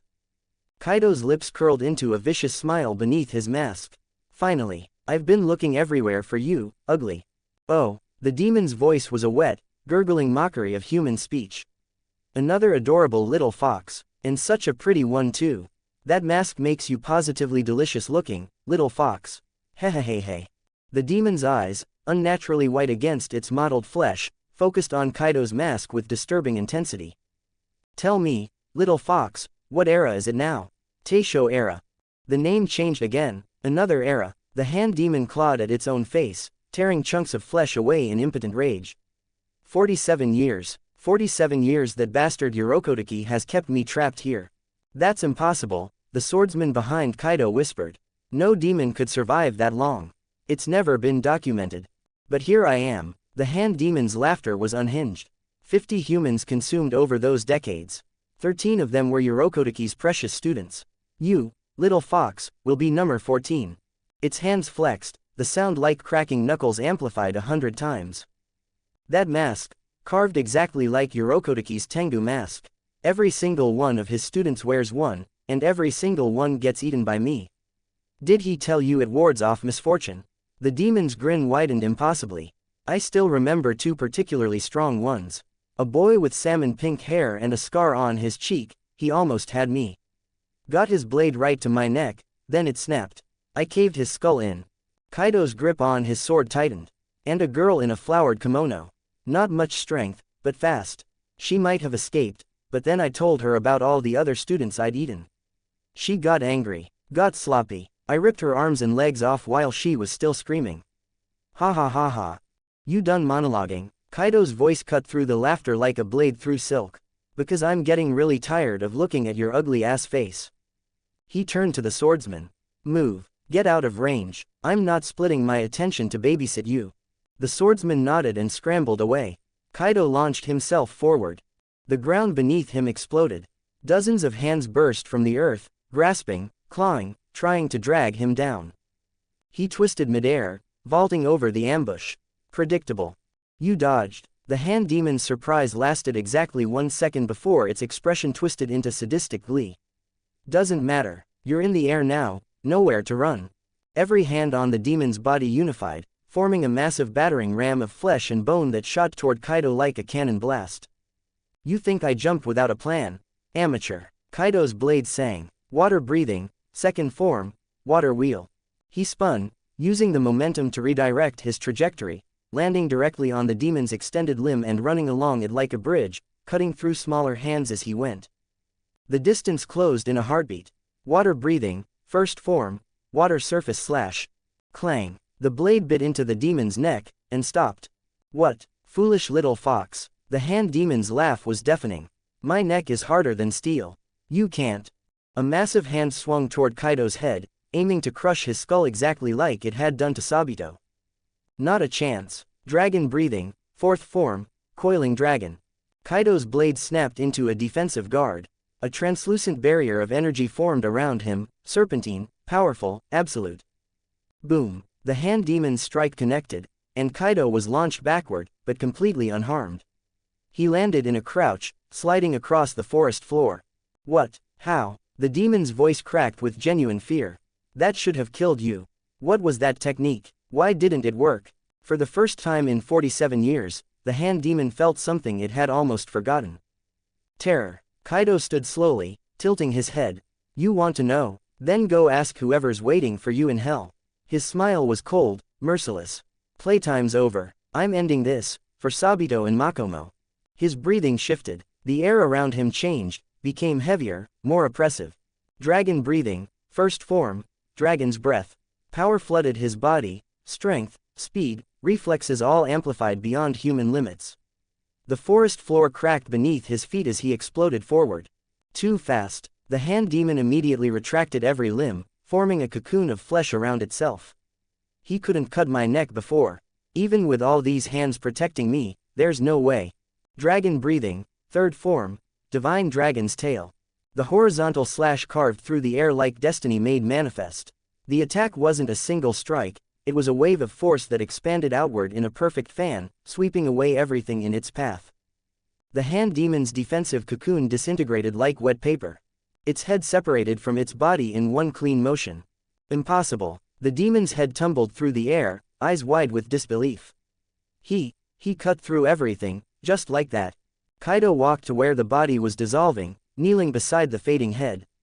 He reached out and took one of the demon's hands, a gesture so unexpected that the creature couldn't even process it. Every monster was once a victim, Kaidō said quietly. I hope your next life is kinder than this one. Stop being a demon, try being human again. The hand demon's eyes widened. Tears, actual tears, began streaming down its disintegrating face. Why can't I hate him? He killed me, but I can't hate him. Memories flooded back. A small boy, a brother, hunger, the taste of flesh, the horror of realization. Maybe this is mercy after all. Brother, where are you? I'm scared, it's so dark. I'm right here, take my hand, I won't let go this time. 7 days passed in a blur of combat. Kaidō cut down demon after demon, his blade never resting. He saved over a dozen participants who would have otherwise died, and by the end of the week, every survivor knew about the white-haired swordsman in the fox mask who hunted demons like a vengeful spirit. Most of them had thought he was a girl at first, at least until he corrected them. Even then, the gratitude in their eyes never wavered. 7 days. Kaidō removed his mask as dawn broke on the final morning, breathing in the fresh air. Mission complete. Time to head back down. His dragon breathing had evolved during these fights, every technique sharper, more refined, more lethal. The real-world combat experience was irreplaceable. Now came the boring part. Paperwork, measurements, waiting for his sword. At least he'd get to go home and see Yurokotaki again. Ubuyashiki estate, most of them survived. Kagaya Ubuyashiki's smile was genuine, warm. My children continued to grow stronger. How wonderful. His wife, Amane, knelt beside him, reading the report from the Kasugai crows. The white-haired swordsman, the one trained by Yurokotaki-san, displayed exceptional ability. He even created his own breathing style. Dragon breathing. Kagaya's expression grew thoughtful. Amane, please write a letter to Yurokotaki-san. I'd very much like to meet this young man. Invite him to visit once his sword is ready. As you wish, my lord. Kagaya's blind eyes stared into the distance, seeing something beyond the physical world. Muzan Kibutsuji, you are our family's greatest shame. But my children grow stronger with each generation. This white-haired boy, I believe he will become one of the finest Hashira the Corps has ever known. And when that day comes, his smile never wavered, your 1,000-year reign will finally end. Mount Fujikasane, 7 days later.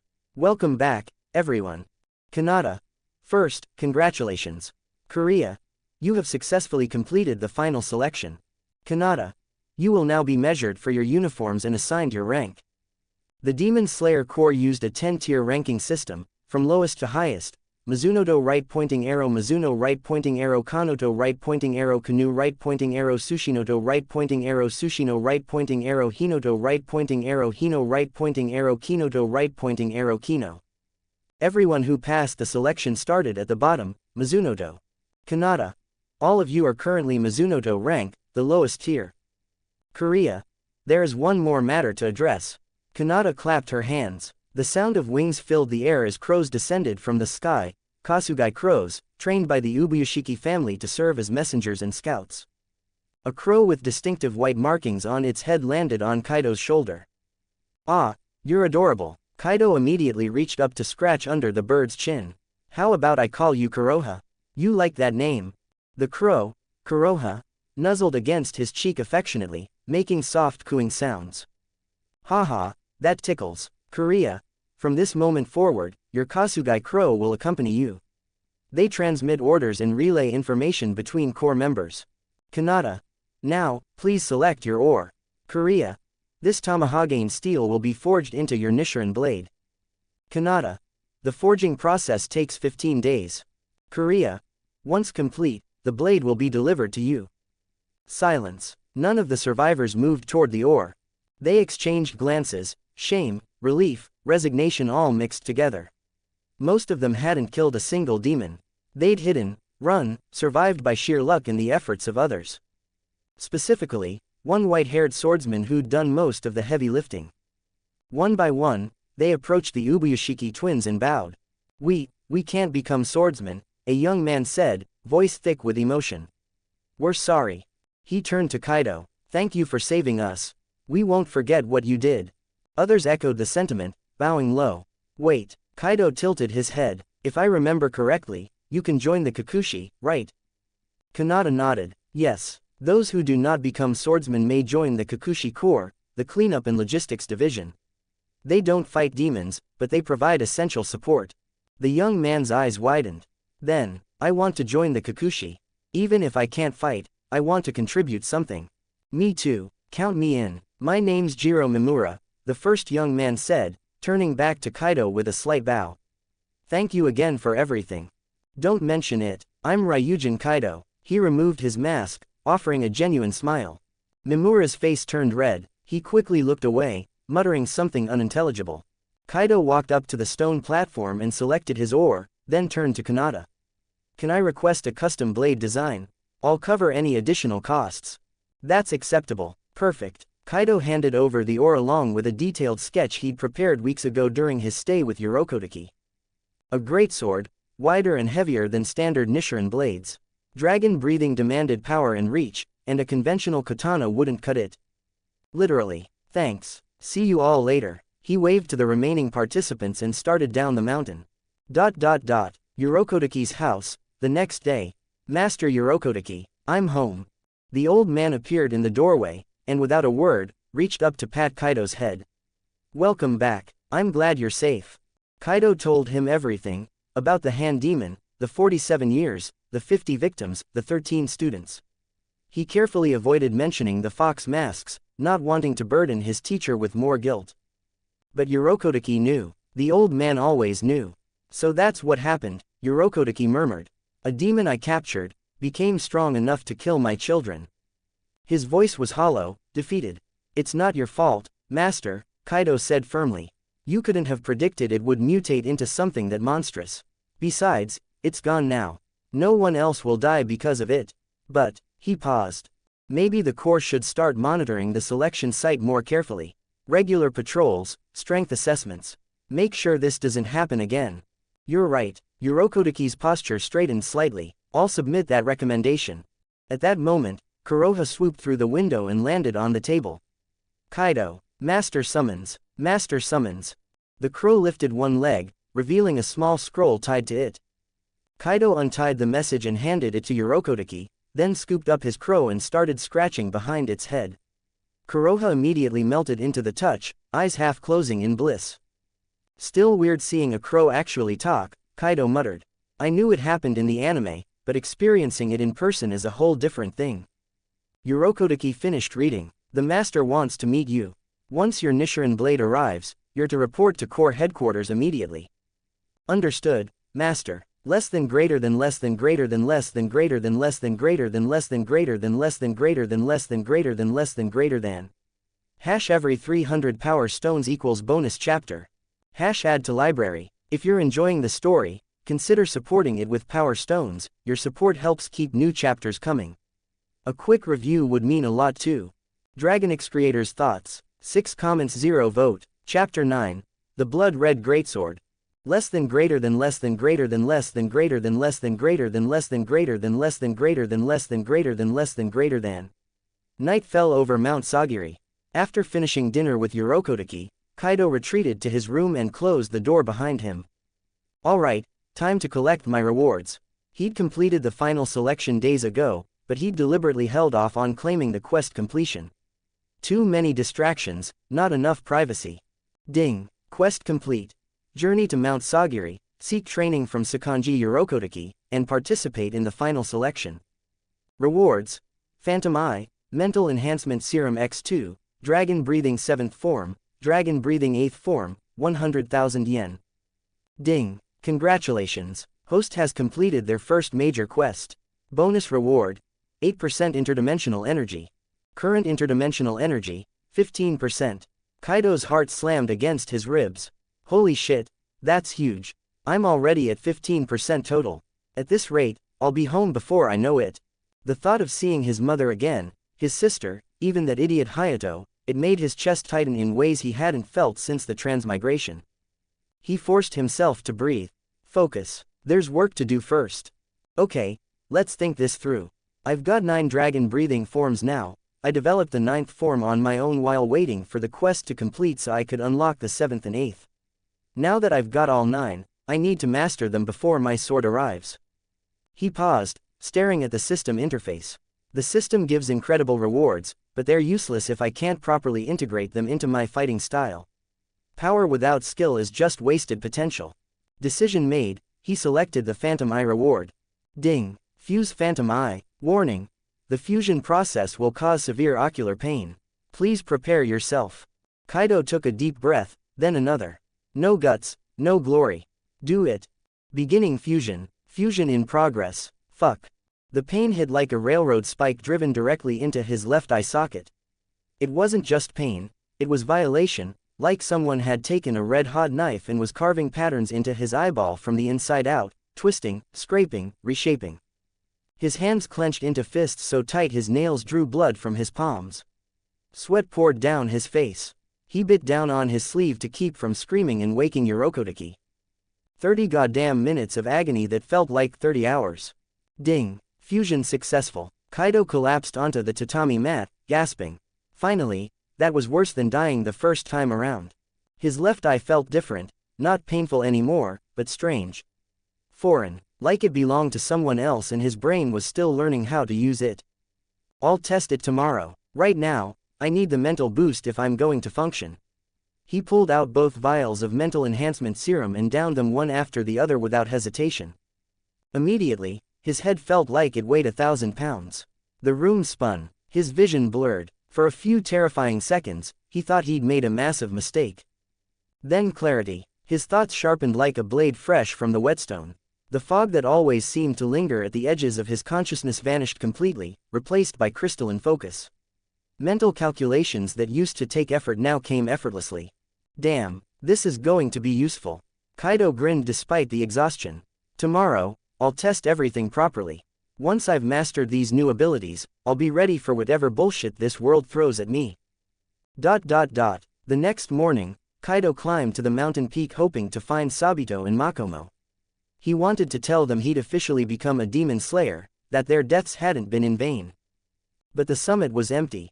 Maybe that's for the best, he murmured, kneeling before their graves. We'll meet again when the time's right. Sabito's voice drifted on the wind, though Kaidō couldn't hear it. Should we go see him? Makomo shook her head gently. He understands. He knows we're watching. Kaidō made his way to the river to wash his face. The moment he looked at his reflection in the water, he froze. His left eye, formerly golden like the right, now gleamed with a vivid purple hue, the color of amethyst catching sunlight. Well, that's new. He leaned closer, studying the change. This must be the Phantom Eye. Guess heterochromia is my life now. Time to test it. Kaidō closed both eyes, centering his breathing. Then he opened them, focusing specifically on activating the Phantom Eye. The world slowed, not stopped, but stretched like taffy pulled between two hands. A butterfly drifted past his face, its wings beating in slow motion, each individual scale visible. The river flowed like honey instead of water. Every falling leaf, every swaying branch, he could perceive it all with perfect clarity. This is insane. His grin widened. If I use this in combat, I'll be able to read enemy attacks before they even finish the motion. I'll see openings that don't exist for normal people. But that was only half the ability. The Phantom Eye also created illusions, trapped enemies in false realities constructed from their own desires and fears. Kaidō glanced up at a small bird perched on a nearby branch. Sorry, little guy, science requires sacrifice. He focused his left eye on the creature. Illusion. The bird immediately toppled from its perch, landing in the grass with a soft thump. Kaidō could see the illusion he'd trapped it in, dozens of other birds surrounding it, bowing in reverence like subjects before a king. Even birds dream of greatness, huh? Kaidō chuckled, then immediately regretted it as vertigo slammed into him like a freight train. His head felt like someone had filled it with lead. The world tilted sideways. He staggered, nearly falling into the river before catching himself. Okay. Note to self, illusions burn through mental energy like crazy. Can't spam that in combat or I'll pass out at the worst possible moment. He took several deep breaths, waiting for the dizziness to fade. But used strategically, 1 second of hesitation from an enemy is all I need to turn a fight around. This could be a genuine lifesaver. The bird woke up a moment later, shook itself off, and flew away, probably very confused but otherwise fine. Kaidō splashed cold water on his face and got to work. 15 days passed in a blur of relentless training. Every morning, Kaidō pushed his total concentration breathing to its absolute limits, no more interruptions, no more breaks in rhythm. He'd learned from the final selection, those traps that disrupted his breathing had taught him a valuable lesson about maintaining focus under pressure. His dragon breathing forms became second nature. What had once required conscious thought now flowed as naturally as breathing itself, which, considering that's literally what they were based on, made sense. He practiced with the phantom eye daily, gradually extending the duration of his illusions. 30 seconds. That's how long he could maintain a mental construct now before exhaustion set in. 30 seconds didn't sound like much, but in a life or death fight, it was an eternity. Today's the day, Kaidō said aloud, stretching his arms overhead. 15 days are up, my sword should arrive any minute now. As if summoned by the words themselves, a figure appeared on the path leading to the house, a swordsmith wearing a distinctive hat adorned with dozens of wind chimes and a Hayatoko mask covering his face. I am Hotaru Haganezuka, the man announced, his voice sharp with barely contained irritation. I'm here to deliver a Nichiren blade to Ryujin Kaidō. Where is he? I have questions. That'd be me. Kaidō stepped forward. Something wrong. Wrong. Haganezuka's voice rose to a near shriek. You requested the most absurdly impractical weapon I've ever been asked to forge. It consumed 3 times the normal amount of scarlet ore and scarlet crimson iron sand. It's ridiculously heavy, unnecessarily large, and it's perfect for my breathing style, Kaidō interrupted calmly. Dragon breathing requires reach and weight to maximize impact. A standard katana wouldn't work, I need something with real mass behind it. Besides, the extra training weight will only make me stronger. Haganezuka went silent for a moment, processing this. I see. So this greatsword, as you called it in your design, it's not just aesthetic preference.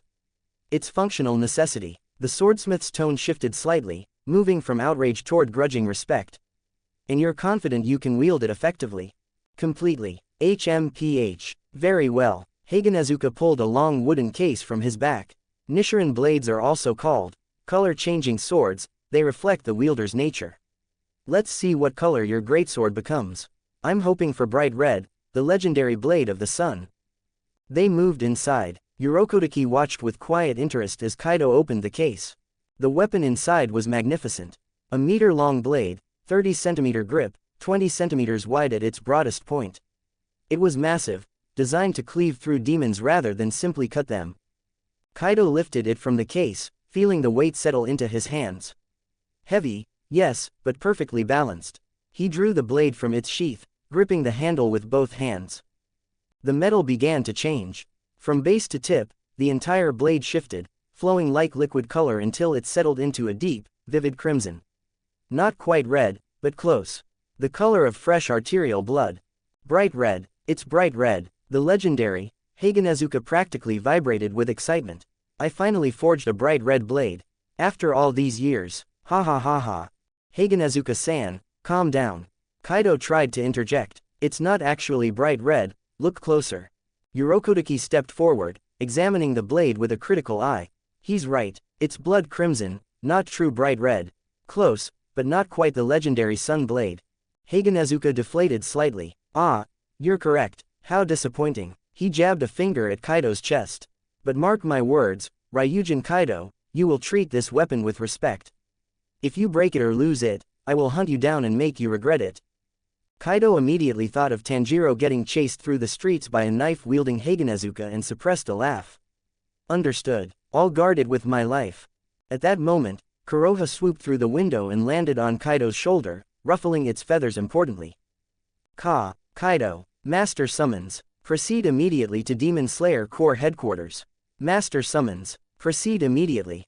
Hey, Kuroha, long time no see, buddy. Kaidō immediately scooped up the crow, scratching under its chin. The bird cooed contentedly, nuzzling against his hand. He turned to Urokodaki. Looks like it's time, Master. Thank you for everything you've taught me. And He touched the fox mask hanging from his belt. Thank you for this. I'll treasure it. You've learned everything I can teach you, Urokodaki said quietly. The path ahead is yours to walk. But when you reach headquarters, do me a favor, check in on Gyu Tomioka. He's your senpai. Make sure he's doing alright. I will. Kaido strapped the greatsword across his back, the weight already feeling natural. He positioned the fox mask at an angle on his head, not covering his face yet, but ready to drop into place when needed. And Hagenezuka-san, don't worry. I'll put your craftsmanship to good use. Every demon I kill with this blade is a testament to your skill. HMPH. Make sure of it. Kaido walked to the door, pausing at the threshold to look back one final time. He raised his hand in farewell. See you later, master. Then he stepped outside, following Kuroha as the crow took flight toward Corps headquarters, and his meeting with the enigmatic Kagaya Ubuyashiki. Urokodaki watched him go until he disappeared from view, then whispered to the wind. May fortune favor you in battle, my student. Come back alive. Less than greater than less than greater than less than greater than less than greater than less than greater than less than greater than less than greater than less than greater than. Hash every 300 power stones equals bonus chapter. Hash add to library. If you're enjoying the story, consider supporting it with power stones. Your support helps keep new chapters coming. A quick review would mean a lot too. DragonnX creators thoughts. 9 comments 0 vote. Chapter 10. Lower ranked 6. Kaminu. Hash keep the chapters coming. Support with power stones. Less than greater than less than greater than less than greater than less than greater than less than greater than less than greater than less than greater than less than greater than. Kuroha, we've been traveling for 2 straight days. How much farther to Corps headquarters? Ka, almost there, just over the mountain, over the mountain. The crow circled overhead, his voice carrying down through the evening air. You said that yesterday, Kaido called back, exasperation bleeding into his tone. Not that complaining would change anything. When the master summoned you, you came. Even if it meant hiking halfway across Japan. Night fell like a curtain dropping over a stage. Kaido was passing through a small village when the system's voice echoed through his mind, stopping him mid-stride. Ding. New quest available. Quest. Eliminate lower ranked 6, Kaminu. Rewards. Permanent Demon Slayer Mark, Enhanced Body Reinforcement Serum X1, Random Interdimensional Energy 5 to 15%. Failure Penalty. Minus 10% Interdimensional Energy. Wait, what? A quest. Right now, Kaido's eyes narrowed as he surveyed the village ahead. Lower ranked 6 is here. In this tiny backwater. His mind raced through everything Urokodaki had taught him about the 12 Kazuki. The upper ranks were genuine monsters, Hashira-level threats that could slaughter entire squadrons. But the lower ranks, while dangerous, were still within reach of skilled swordsmen. A competent Hashira could kill a lower-ranked demon. The question was whether Kaido qualified as competent yet. I've trained for months, mastered dragon breathing, survived the final selection. I can handle a lower rank. He paused, reconsidering. Probably, maybe. God, I hope so. But the rewards. A permanent demon slayer mark. The power-up that turned good swordsmen into legends, amplifying physical abilities to superhuman levels. In the original story, unlocking it meant sacrificing your lifespan. No marked warrior lived past 25. System response. The mark's side effects have been completely removed. No lifespan reduction will occur. Seriously, Kaido nearly shouted aloud before catching himself. Holy shit, system, you're a lifesaver. Literally.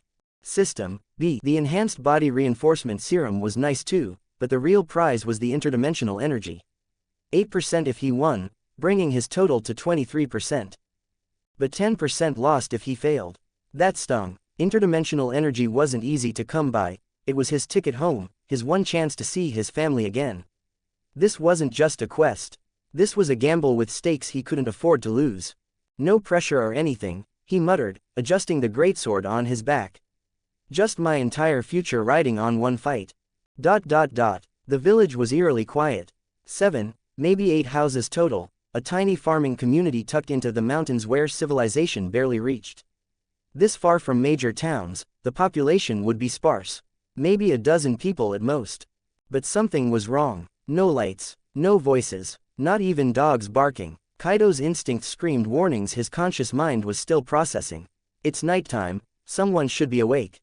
There should be something. The surrounding forest pressed close, trees swaying in the wind like skeletal fingers. Every rustle of leaves made his hand drift toward his sword. The air itself felt wrong, heavy with an unnamed dread that made his skin crawl. It reminded him of being watched by a predator. That primal awareness that something dangerous had marked you as prey. Kuroha, he gestured to his crow. Scout the area. If you spot anything unusual, report back immediately. Understood. The crow took flight, disappearing into the darkness. Kaidō moved deeper into the village, every sense on high alert. The further he walked, the more convinced he became that something terrible had happened here. The silence wasn't peaceful, it was the silence of a tomb. He approached the first house, raising his hand to knock. The smell hit him like a physical blow. Blood, faint, but unmistakable. The metallic tang of spilled blood mixing with something else. Something rotten. His right hand closed around the greatsword's handle. Hello, his voice carried through the stillness. Is anyone home? I'm a traveler looking for shelter for the night. No response. He tried the door, unlocked. The moment he pushed it open, the smell intensified 100-fold, a wave of copper and decay that nearly made him gag. Moonlight spilled through the doorway, illuminating the scene inside. Bodies, or what was left of them. Limbs scattered across the floor. Blood pooled in the corners, already starting to congeal. The walls were painted with arterial spray. It looked like someone had detonated a bomb made of human beings.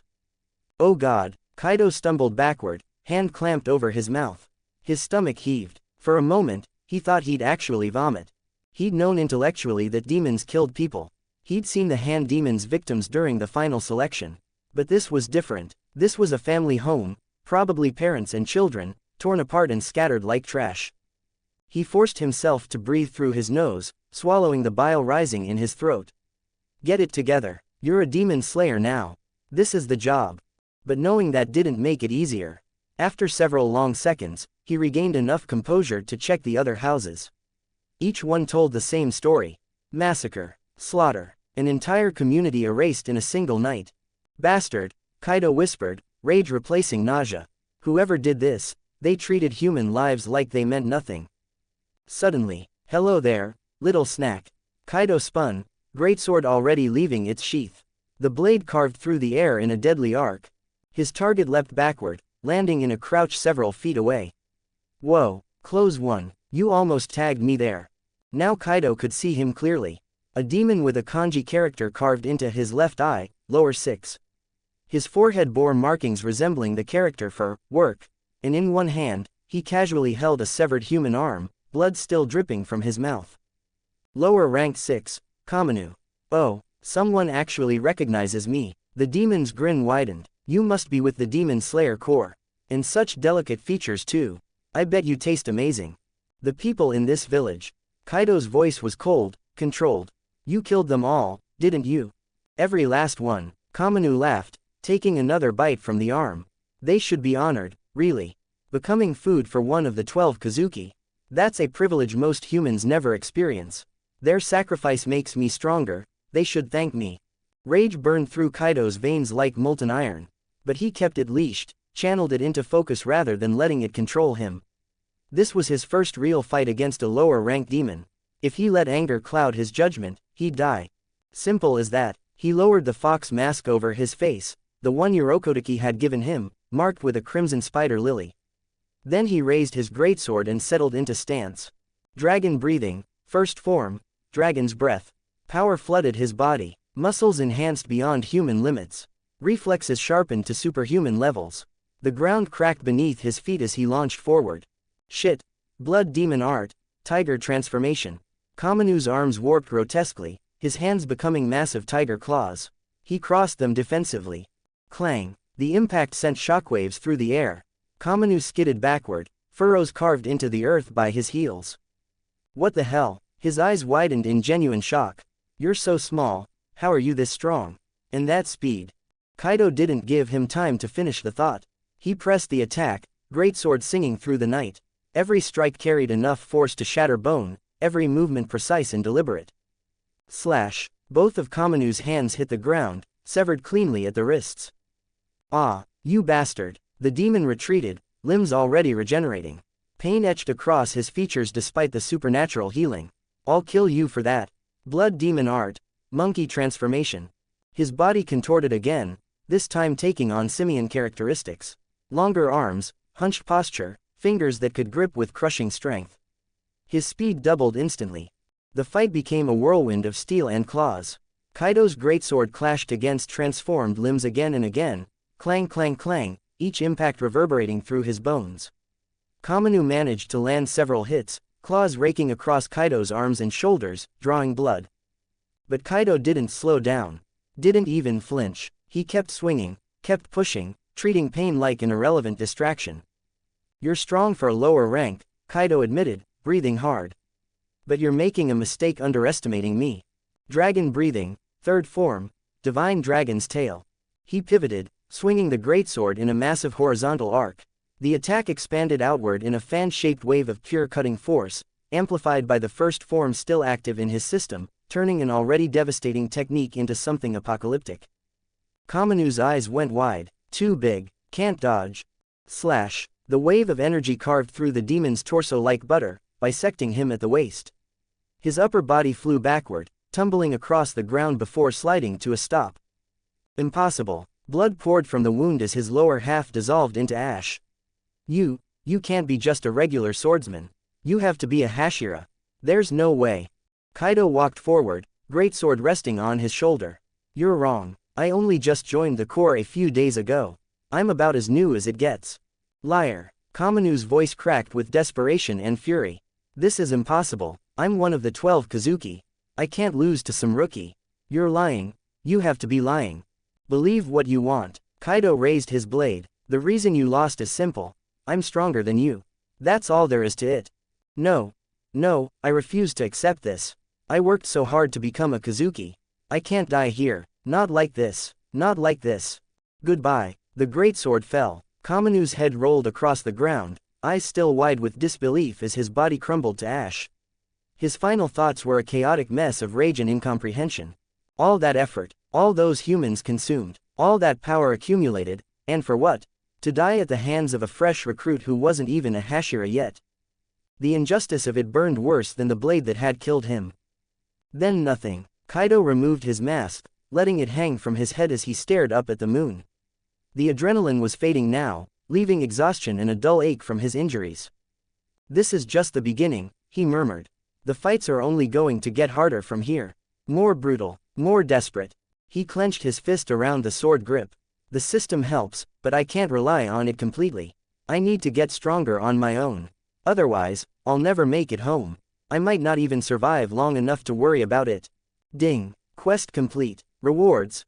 Permanent Demon Slayer Mark, Enhanced Body Reinforcement Serum X1, Interdimensional Energy plus 8%. Current Interdimensional Energy, 23%. Initiate Demon Slayer Mark Fusion. Do it. Fusion commencing. Fusion successful. Heat blossomed across Kaido's forehead, not painful, but intense, like someone had pressed a branding iron against his skin for just a moment. When it faded, he reached up instinctively to touch the spot. He couldn't see it, but he felt it. A mark, etched permanently into his flesh. A blood-red dragon, coiling in an S shape from his hairline down to his brow. Can't check it now without a mirror, but I'll deal with that later. The enhanced serum can wait too. I'm not about to undergo physical reconstruction in the middle of nowhere. Save that for when I'm somewhere safe. He took a deep breath, savoring the victory. 23% total interdimensional energy. Almost a quarter of the way there. A genuine smile crossed his face. "I'm coming home. Just wait a little longer." Less than greater than less than greater than less than greater than less than greater than less than greater than less than greater than less than greater than less than greater than. Hash every 300 power stones equals bonus chapter. Hash add to library. If you're enjoying the story, consider supporting it with power stones. Your support helps keep new chapters coming. A quick review would mean a lot too. DragonnX creators' thoughts. 11 comments, 0 vote. Chapter 11.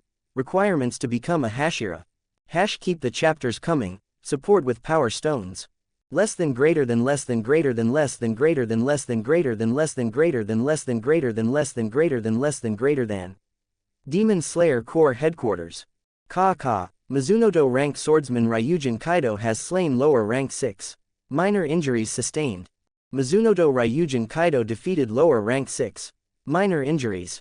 Ryujin Kaido eliminated lower ranked 6 with minor injuries. Kuroha circled above core headquarters, broadcasting the news at maximum volume with obvious pride.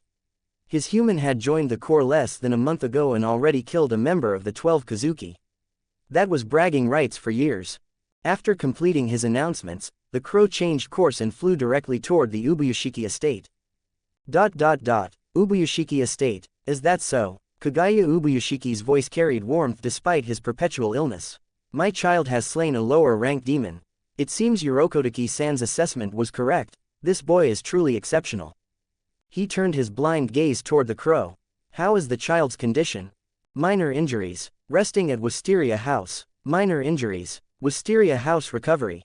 That's fortunate. Kagaya nodded slowly. For someone so new to the Corps to encounter a lower rank and survive, let alone win, is remarkable. Tell him to rest and recover properly. We can arrange a meeting once he's healed. Understood. Kuroha took flight again, wings beating hard as he headed back toward the Wisteria house where his master was recuperating. Earlier, shortly after the battle, after decapitating Kaminu, Kaido had sent Kuroha to summon the nearest Kikuchi unit to handle cleanup. He'd waited at the massacre site for about an hour before they arrived. The Kikuchi wore distinctive black uniforms with the kanji fur, hidden, emblazoned on the back. They covered themselves from head to toe, only their eyes visible through the face coverings, moving with the practiced efficiency of a specialized cleanup crew. Wait, it's you. One of the Kikuchi stopped dead, voice thick with recognition. Kaido squinted at the figure. The voice was familiar. Are you, Mimura Jiro? You remember me. Jiro practically vibrated with excitement. That's amazing. And you're even more amazing, you killed a lower rank. I knew it the moment I saw you during the final selection.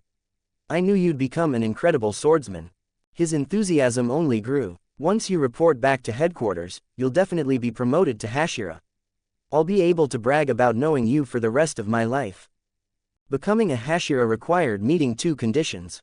First, mastering total concentration breathing, constant. Second, killing 50 demons or eliminating a single lower-ranked demon. Kaido had just accomplished both. It's way too early to talk about that stuff, Kaido said with a dismissive wave. I'll leave the cleanup to you guys. I still need to get to headquarters and meet the master. He glanced around the ruined village one last time. I already checked the area, no other threats nearby. You should be safe. Jiro's face heated up behind his mask as Kaido smiled at him. Thank God for face coverings, or this would be really embarrassing. Kaido was male, sure, but those delicate features could easily pass for female. It was doing things to Jiro's brain that he really didn't want to examine too closely. Right, I'll handle things here. May fortune favor you in battle. Jiro spun around and hurried away before he could make an even bigger fool of himself. Kaido watched him go with mild amusement, then turned and continued his journey. Kuroha, are you absolutely sure we're going the right way? This doesn't look like the route to headquarters. The crow perched on his shoulder ruffled its feathers importantly. Injured. Wisteria House. Must recover. Wisteria House. Fine. Kaido rubbed his temples. Guess my meeting with Ubuyashiki gets delayed a few days. Hope he doesn't hold it against me. Following Kuroha's directions, they arrived at a large estate marked with wisteria flower crests. These families had been saved by demon slayers in the past and now dedicated themselves to supporting the Corps, planting wisteria trees around their properties and offering free lodging, food, and medical care to any swordsman who needed it. A teenage girl, maybe 15 or 16, stood waiting at the entrance. Welcome, please follow me. Kuroha took flight again as Kaido entered, heading back to headquarters to file his official report. The girl led him through the estate to a private bathing area. Please wash up first. I'll prepare a room and meal for you while you bathe. Thank you. What's your name? Mitsuya Misa, she replied with a small bow. I'm Ryujin Kaido. Thanks for your help, Misa-san. You're too kind. Demon slayers have saved my grandmother and me more than once. If not for them, we wouldn't be alive today. This is the least I can do. She bowed again before departing to make preparations. Kaido closed the bathroom door, stripped off his bloodied clothes, and eased himself into the large wooden tub with a groan of relief.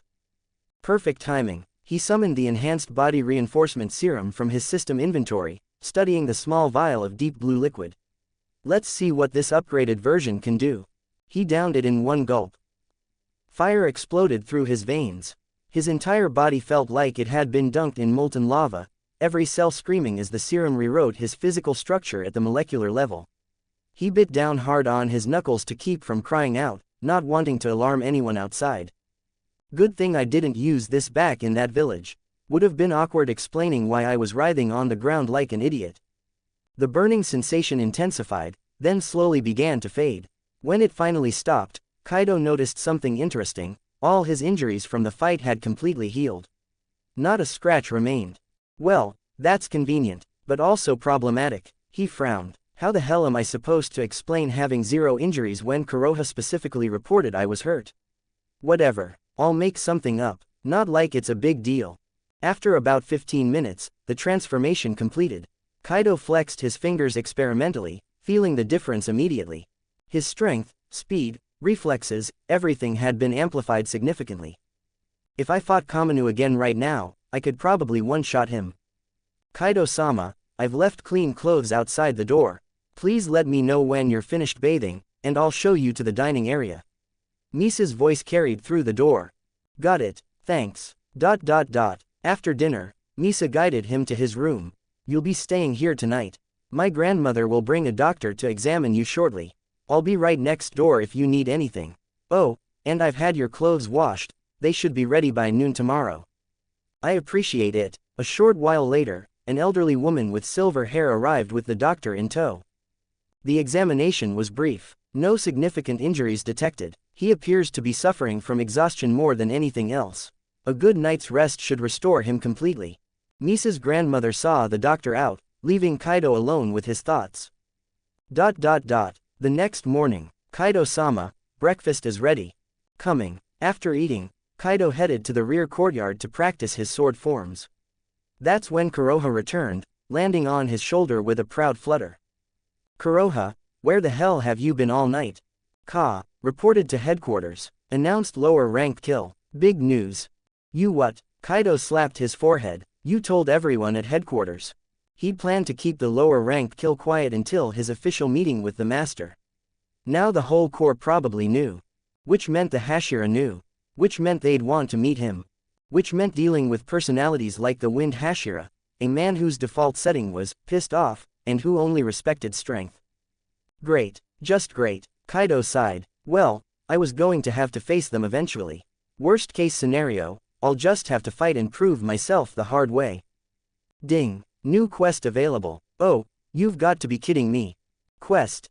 Defeat any 3 of the 9 Hashira to prove your strength. Progress. 0/3. Rewards. Enhanced Mental Reinforcement Serum X1, Custom Demon Slayer Core Uniform, Enhanced Random Interdimensional Energy 1 to 10%. Failure Penalty. -5% to -15% Interdimensional Energy, Random. Okay, actually, this works out perfectly. Kaidō reconsidered. The quest basically forces me to do what I was planning anyway. And if I don't complete it or fail, I lose a chunk of interdimensional energy, which is not happening. He examined the reward details more closely. Enhanced Mental Reinforcement Serum is probably similar to the body version, nice. But what's this about a custom uniform? I already have one. System response. This core uniform is an enhanced version, including coat, undershirt, pants, and boots. Defensive capability is 10 times greater than standard issue gear. Can partially negate attacks even from upper rank demons. Wait, seriously? Kaidō's eyes widened. So normal demons in lower ranks won't even scratch it, and upper ranks will have their damage reduced. That's actually amazing. He cracked his knuckles, grinning.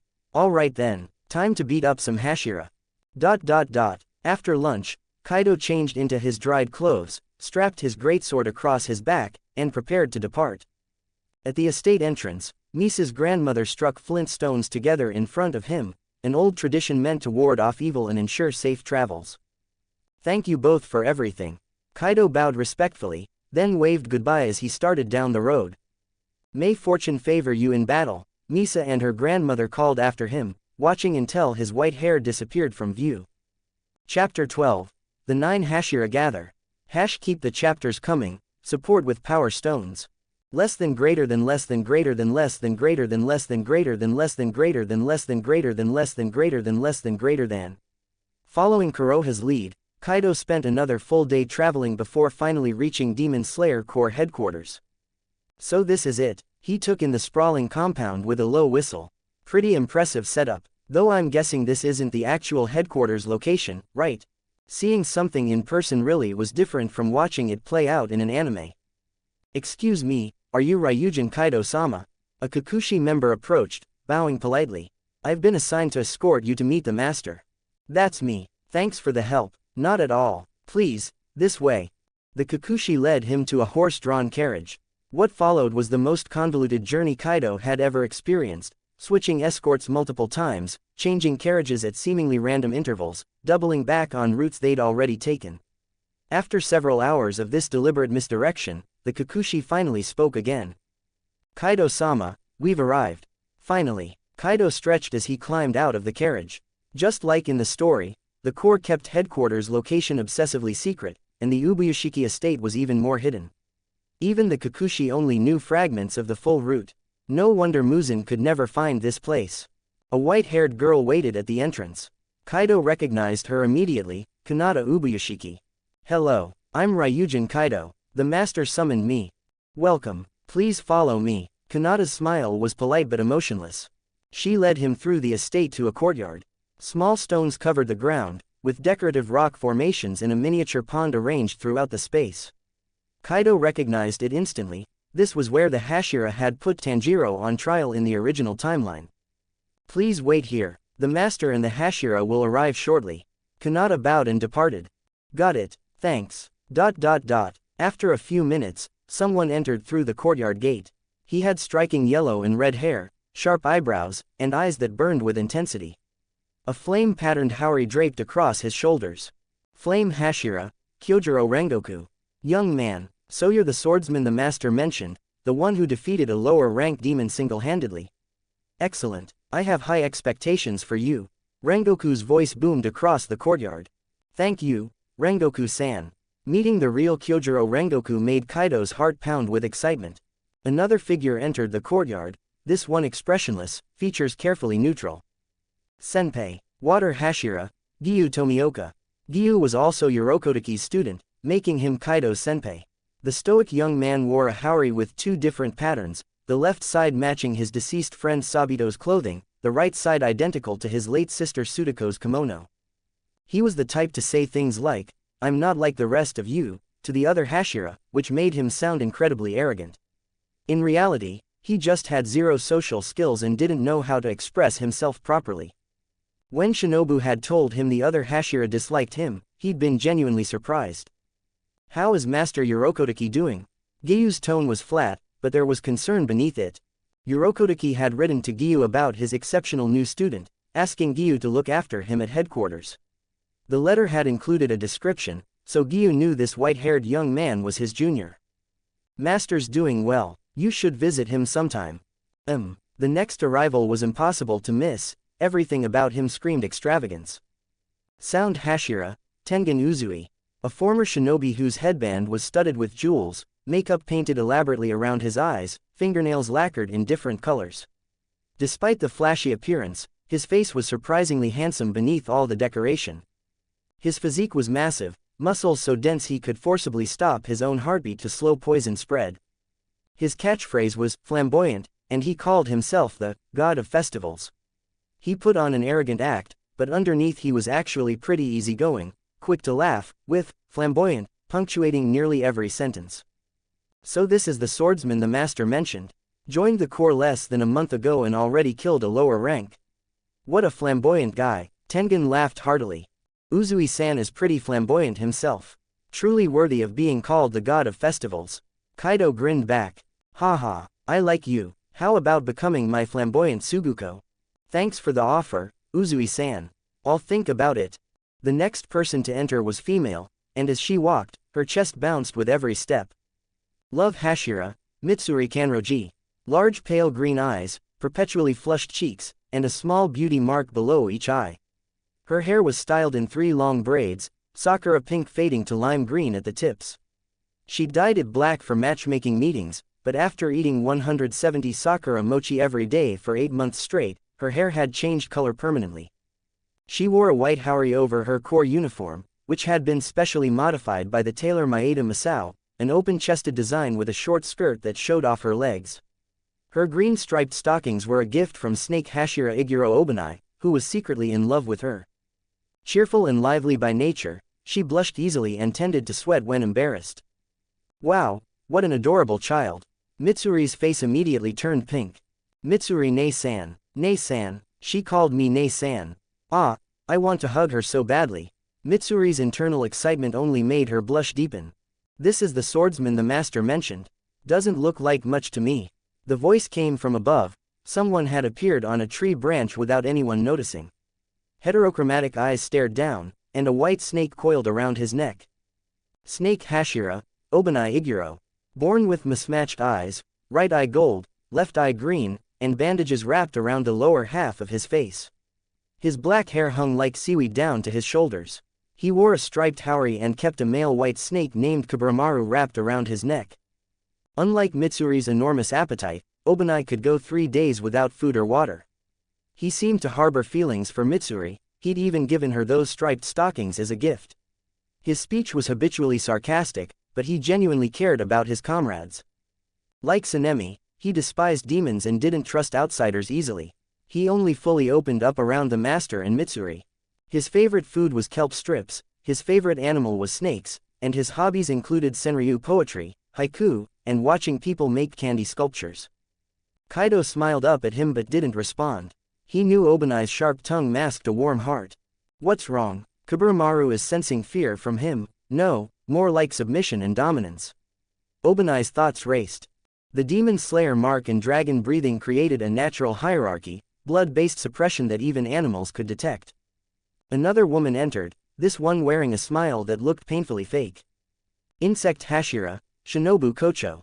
Black hair with purple tips, purple eyes, hair cut to collarbone length and styled in a nightclub roll. She wore a mint-colored butterfly hairpin with deep purple edges, and her core uniform was covered by a haori patterned with butterfly wings, a memento from her late sister, Kanae Kocho. In her youth, she'd worn her hair short and had been serious and stern. Occasionally she worried about being too short. She dressed conservatively and disliked revealing clothing. After Kanae's death, Shinobu had worked hard to become as gentle as her sister. But even though she smiled constantly, she was suppressing deep rage toward demons. She excelled at teaching and nurturing younger members. She and Mitsuri shared similar interests and often exchanged fashionable recipe ideas. Oh my, little lady, so you're the one the master summoned. How cute, and you can stay so calm even surrounded by all these Hashira. Shinobu's smile never wavered. Kocho-san, I'm a man. A man, Mitsuri gasped. Her thoughts immediately spiraled. He's actually a man. Oh no, that's so embarrassing, I was thinking about hugging him. Her face turned even redder.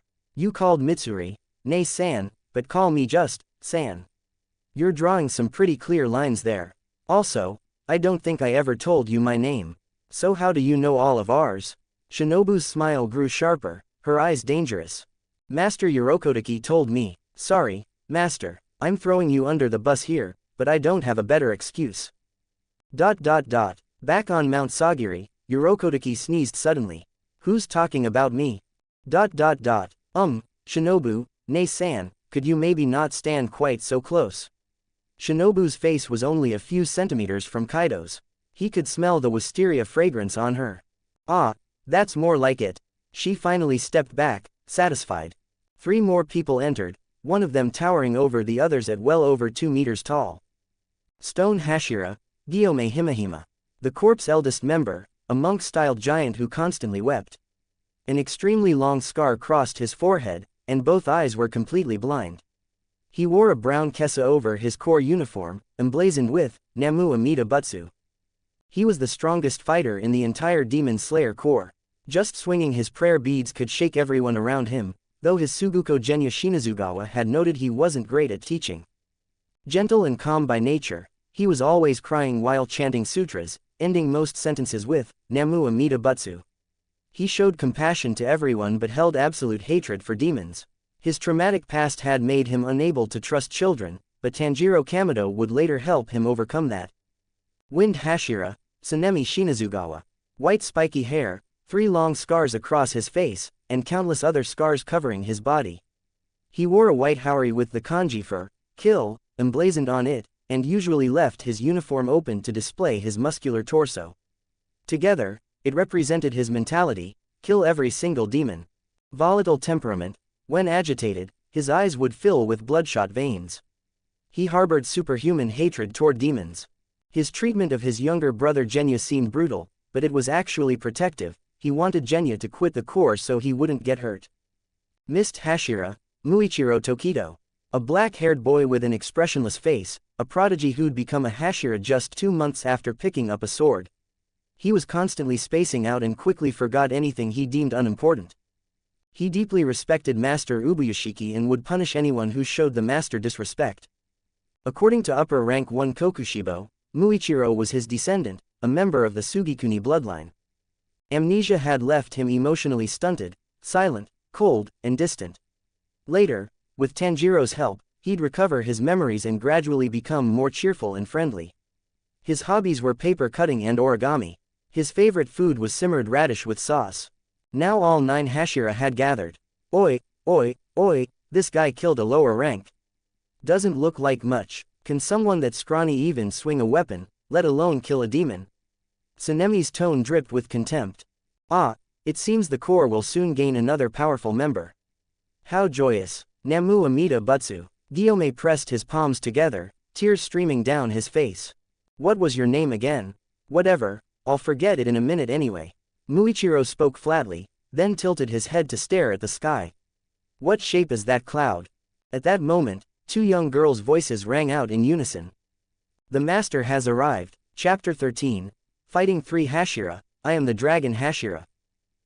Keep the chapters coming. Support with power stones. Less than greater than less than greater than less than greater than less than greater than less than greater than less than greater than less than greater than less than greater than. Hey everyone, hope you're having a good day. I just want to clarify something about chapters 3 and 4. Those speculations and theories have absolutely no impact on the main storyline. At the end of the day, they're just additions. Enjoy. Less than greater than less than greater than less than greater than less than greater than less than greater than less than greater than less than greater than less than greater than.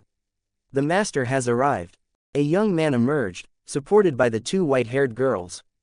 As he stepped under the eaves, Kaido finally got a clear look at him, Kagaya Ubuyashiki, current leader of the Demon Slayer Corps.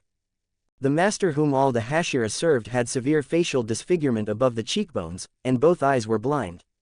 In his youth he'd been handsome, but progressive illness had gradually ravaged his features. The same disease left him constitutionally frail. He couldn't even swing a sword 10 times. Yet he possessed natural leadership qualities and a magnanimous heart, speaking with calm warmth and treating everyone with courtesy. His voice and the rhythm of his movements had a way of putting people at ease, a gift possessed only by those capable of moving the masses. He valued his subordinates deeply, memorizing the life story of every fallen demon slayer. Before his condition deteriorated to the point where he could no longer walk, he'd visited the graves of fallen corps members daily. Every member of the Demon Slayer Corps respected him like their own father, even the hot-tempered wind Hashira, Tsunemi Shinazugawa. Good afternoon, my beloved children. Kagaya's voice had an almost hypnotic quality that lifted the spirits of everyone who heard it, making their heads feel light and pleasant. So this is Kagaya Ubuyashiki. His voice really does have that effect, makes you feel relaxed, almost floaty. Hey, you bastard, why aren't you kneeling before the master? Tsunemi's roar shattered the peaceful atmosphere. Kaido simply bowed slightly at the waist. My apologies. My family's teachings forbid kneeling to anyone, we only kneel to our parents. I hope you'll understand. You piece of... Tsunemi started forward, fists clenched. Kagaya raised his left index finger to his lips, signaling for silence. Tsunemi froze mid-step and dropped to his knees, though fury still radiated from every line of his body. I understand. I've told my children they don't need to do this, but they kneel of their own free will, so I respect their choice. Just as I respect yours. Kagaya's tone remained gentle. After all, my ancestors had dealings with your family. I'm aware of your traditions. Thank you. Kaido bowed again in gratitude. The system must have connected my new identity to the Ubuyashiki clan's history. That works out. At least my background is covered. Today's Hashira meeting has a single purpose.